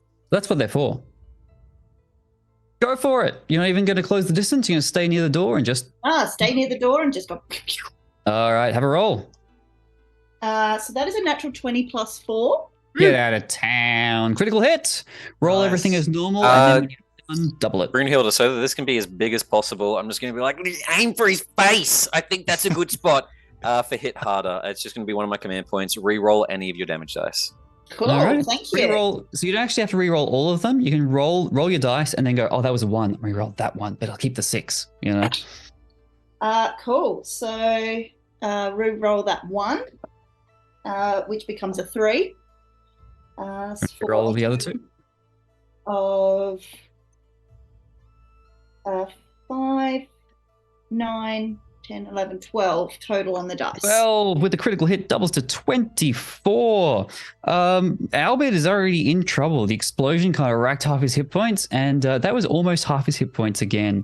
He is in trouble, but still standing. He takes the axes like a goddamn dwarven champion, and we go to Button. Get him, Button.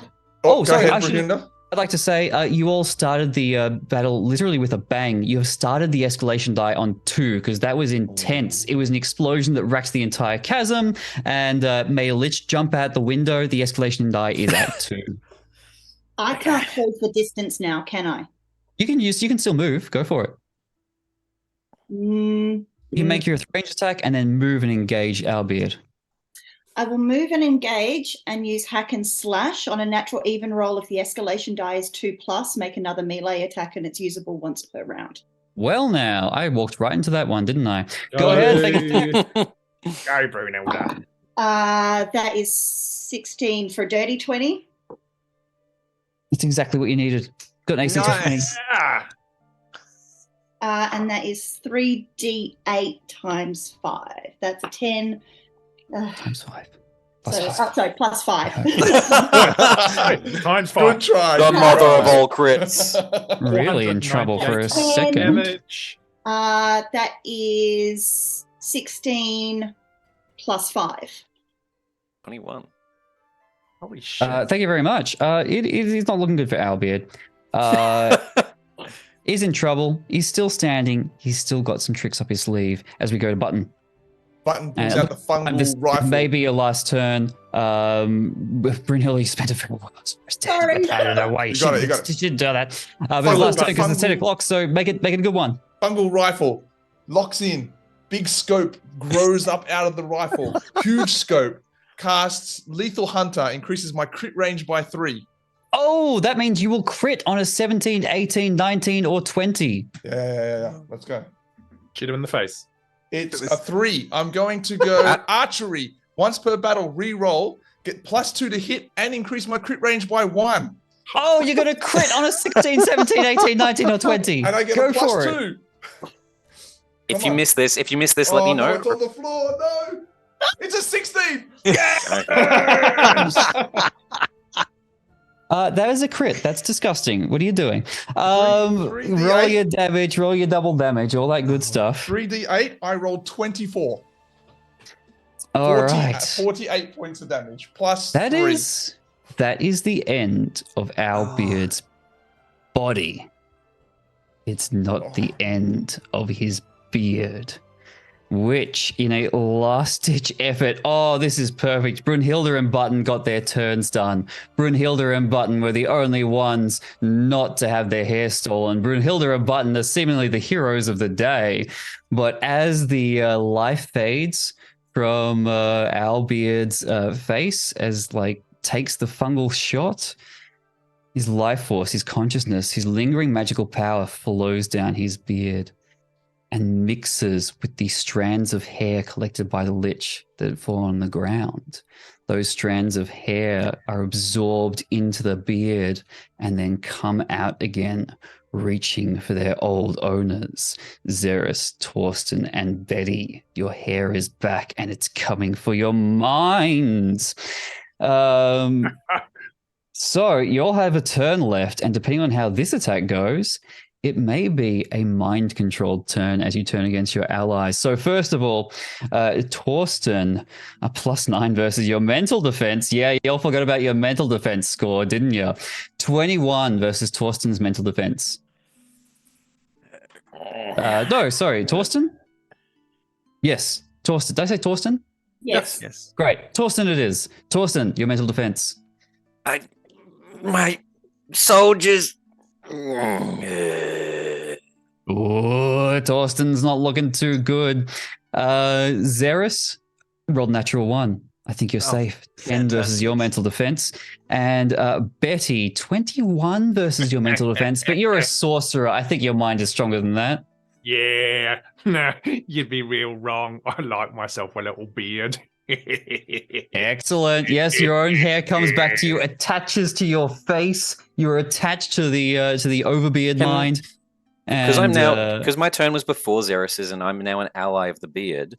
Can I do try again to get it to try to control him one more time? Yeah, go on. His ears, the hair in his ears. 28 versus mental defense, Zerys. Oh no. What was the actual roll? 19, an odd note roll. Oh, you can use that 9 you've got. That's what I'm trying to do the maths You on can now. swap it for a 9. What's your mental defense? 17, which means he still still misses be an by 18. Oh, dude. one. Go for the ears. Excellent. So in that case, we go to Zerys, I think is up next. Zerys, all around you. You were blind before. Those two, the Brunhilde and Button, you thought were your allies. Oh my god, they're zombies. They're skeletons. They're the undead. They're here to destroy you unless you destroy them first. What do you do for your turn? Murder them all. Yeah. Surely only an icon relationship point would get us out of this mess. And, I don't think the chat's very generous. They don't care about the Black Dog Institute enough to donate and get us some icon relationship points to get us out of this mess. The board is clear. What are we going to do? Have a turn, Zerys. Attack one of your old allies. Well, that's going to be interesting because I was ready to go to Owlbeard with Smite Evil. And now you're Owlbeard. And the undead standing in front of you are evil. Who's the closest? You said Brunhilde said she was standing next to the paladin. It's true. then I Her raced words inside. exactly. That's true. So oh, Button's nearby who's just shot with your rifle. Have a go, Button. No, friend. Uh, Spores, friend. We're almost over time. I need a roll. That's need a roll. That's a 2 on the dice. Oh, No matter what I add to that, I don't think I'm going to do anything with it. very good. What's your miss damage? 3. 3. Button, take 3 damage. As we go to Torsten. Torsten. Your ancient clan enemies, the undead standing in front of you. My soldiers, belly shots of beer. I need to think of a plan. I'm going to use my standard action to weigh the odds and get 1d4 command point back. Lame. But very kind. For 4. So I'm back in command. All right. Wait. Okay, but you still got the beard. Oh, sorry. Zerys, have a save. Have a saving throw. Okay. That's 16 on the dice. Oh, What do 16 I- is definitely enough. I hadn't decided yet whether it was an 11 or 16, but you've rolled a 16. So you are saved after your turn. You managed to shake off the beard's influence. Torsten, have a save. It is 16. I just checked. That is a 5. Ooh, you are still bearded. The beard is mingled with your own. As we go to Betty's turn. Betty bearded. So Brunhilde and Button aren't close together, are they? No, that's true. They are far away. No, Who's- not far away. They're nearby, but they're not in a group. Okay. Who's closer? If you're at the back, Button is closer. Okay. Sorry, Button buddy. All right. So Betty starts vibrating because like her infernal heritage is gonna kick in. So she enters a spell frenzy. So I roll 2d20 when I attack. I'm going to use Breath of the White as Betty unleashes this blast of icy coldness. I'm really sorry, Ben. All right. Mushrooms grow back. So that's a 26 to hit against your 26. physical defense. Yes, Might just hit. definitely. Oh, Hello, no. Raiders. You my can gosh. do this, Betty. Raiders, 49 Raiders Work come as in hard as you can. at the Save pinnacle me. moment. Uh, What was that damage? Against 15. I did 15 points of cold damage to 15 on Button. Button, are you still standing? I am. Betty. Yeah. Excellent. All Betty. right. Well, the Raiders have come in at a pinnacle moment. This is probably the last turn of the adventure. Two of our companions. Oh, sorry, Betty, have a saving throw. You want a 16 on the D20. Nope.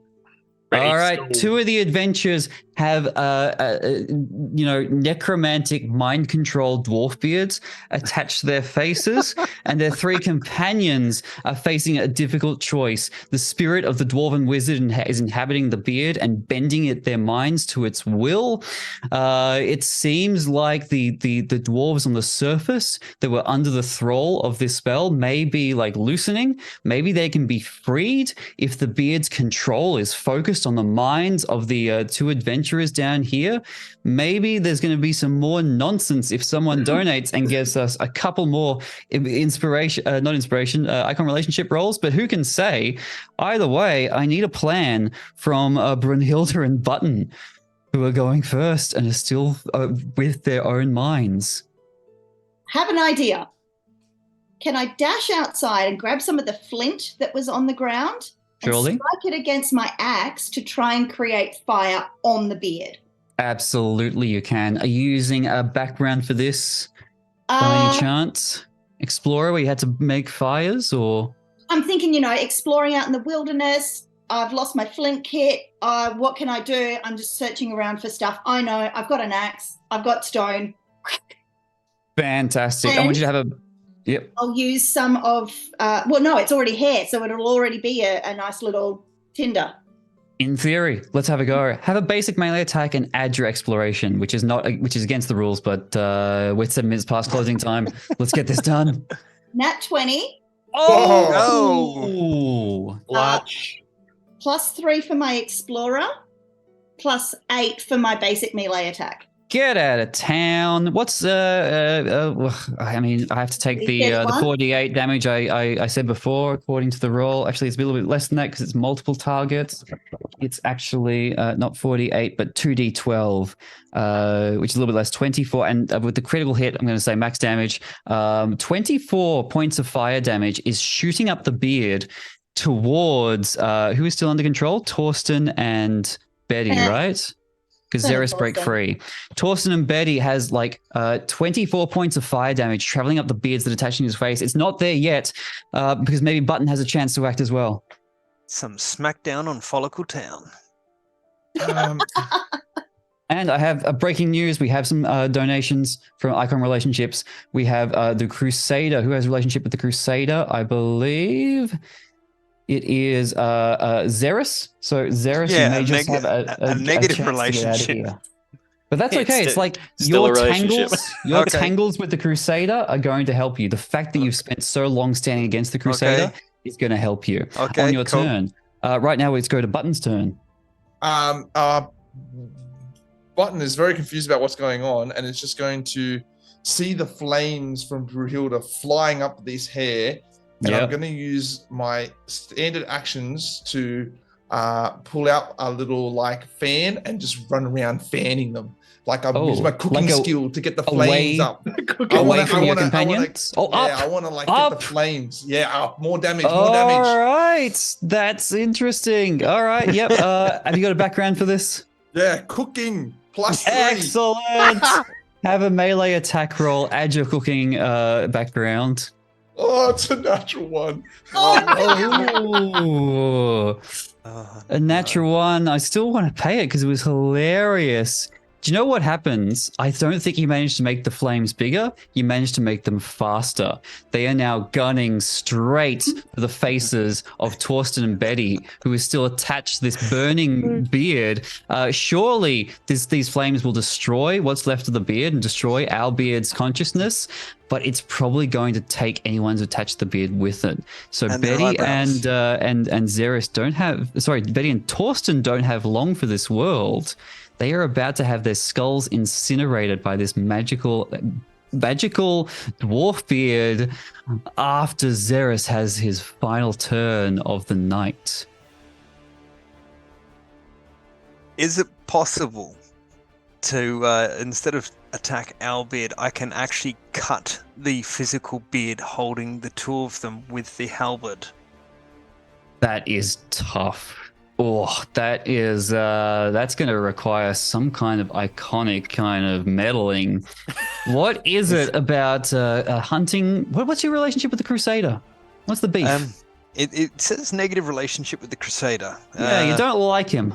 So I don't know. Perhaps it was because Crusader serves the dark gods who want to rule the world, and being a dark elf and being a paladin has turned away from that. But maybe it's a dip into old habits and calling upon the Crusader to just this once. Just this once. Jump Follow in the Crusader if you must win at all costs. The blind rage given to his former self. Oh man! runs at this connecting beard with the halberd in such a way that cuts through the both holding the Betty and Torsten. You give a mind to the Crusaders' teaching and you cut them free without any last-minute spoils. It happens just as you said. And so, Betty and Torsten, any final actions? It seems like you're going to get cut free, but I mean, I want to make things interesting. I think you're cut free and saved at the last minute. Like, your consciousness is being like you're released from this iron grip just before the beard goes up in flames. I got nothing. What are you doing?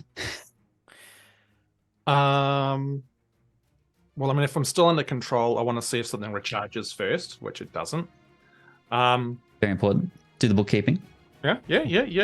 I mean, Button, I'm sorry, my friend, but it's going to be another belch. Oh no, I think your minds are coming back to yourself. Oh, your minds are coming back to yourself. I think you have been sliced clear, and so your final actions of the evening.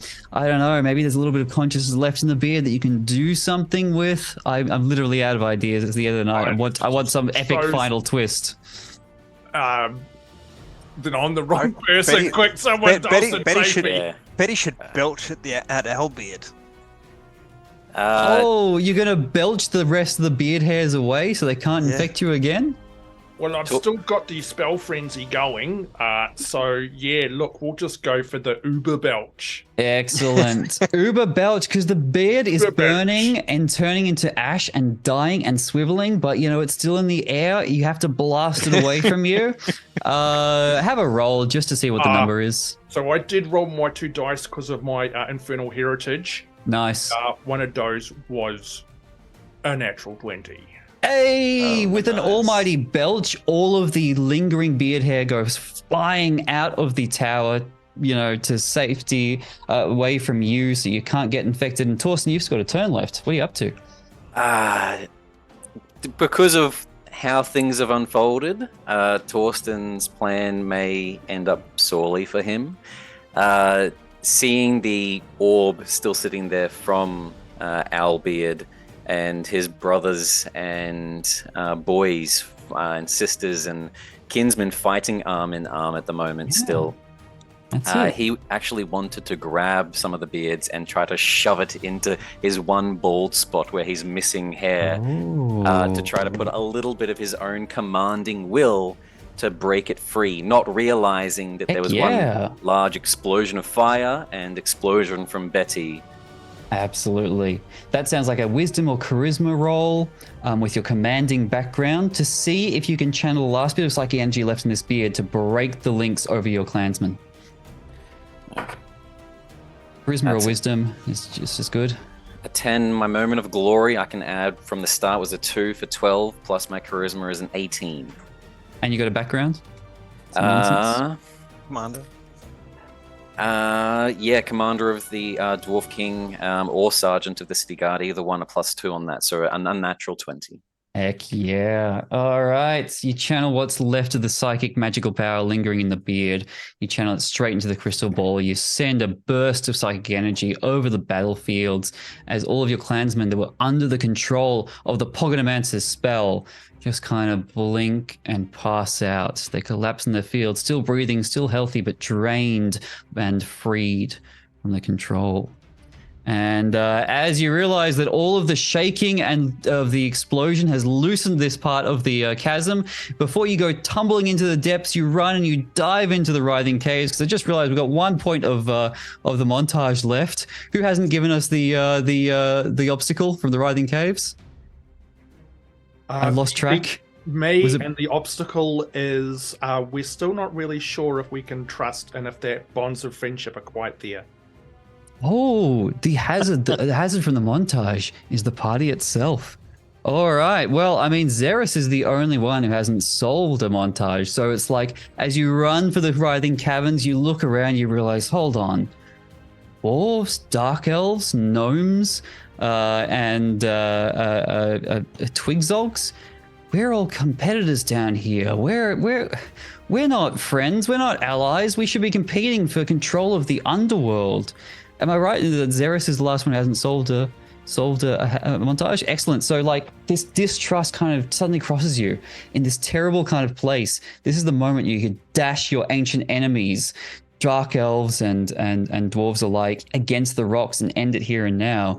But Zerys was here, and Zerys knew just how to stop the party tearing itself apart.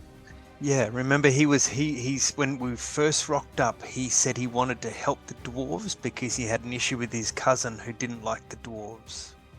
Cousins are always a problem, really. Agreed. And you tell this story and you realize, and you say, yeah, cousins suck. And everyone goes, yeah, cousins do suck. We've all got that in common, Yes. don't we? Oh. Excellent. Aww. And so, bonded by the ties of family drama, you emerge from the writhing caves back to the Iron Mantle clan hall, where all of the Iron Mantle soldiers are recovering and the threat of Owlbeard, the Pogonomancer, is no more. Bravo, one and all. You have assaulted the dungeon of the Pogonomancer and come out in one piece. Thank you very much. I'm so sorry we went over 17 minutes. I hope that's not as bad as some other streams. I'm sure there must have been worse than that. But you know, It's just because it was so much fun.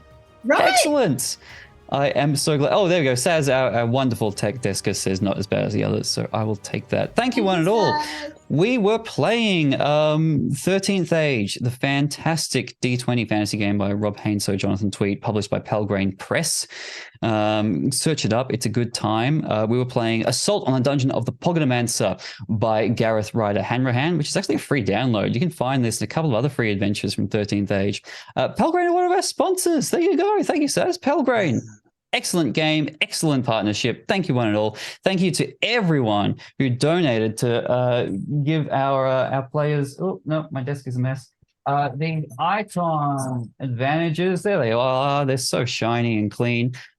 Because spoiler alert, I work for Campaign Coins. We make metal treasure and tokens worthy of your greatest adventures, like the 13th Age icon relationship points and like D20 inspiration tokens and concentration tokens and all kinds of things like that. That's my self promo, and we've got a little bit of time left to go around the table and remind us who you are and what you do and where we can find you, starting with Heath on the left.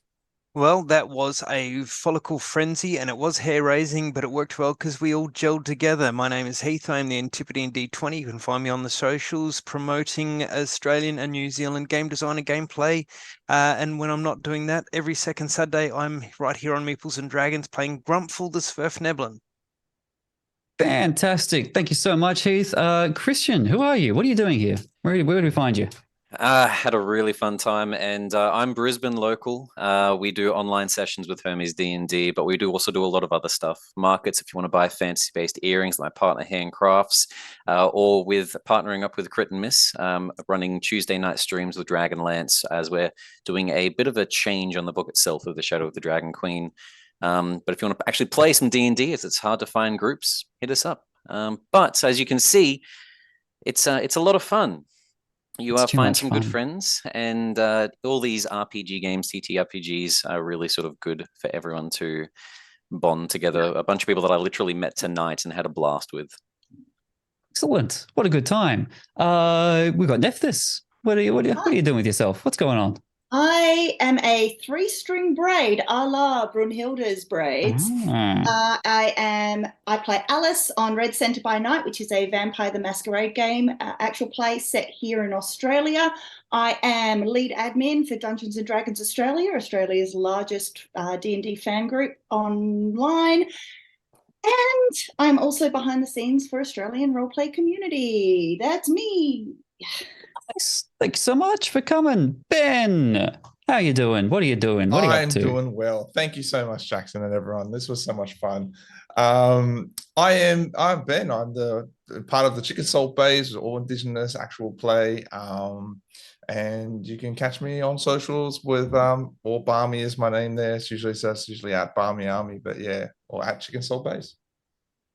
Fantastic. And finally, our last minute sub who did an absolutely stunning job with a character he was handed at the last minute. Ham, who are you? What are you doing here? First thing, apologies to my absolutely delightful other half, Talera, who I wasn't paying full attention, discovered about halfway through that Betty was actually meant to be more Betty White than whatever the hell came out of me. So I'm sorry, maybe.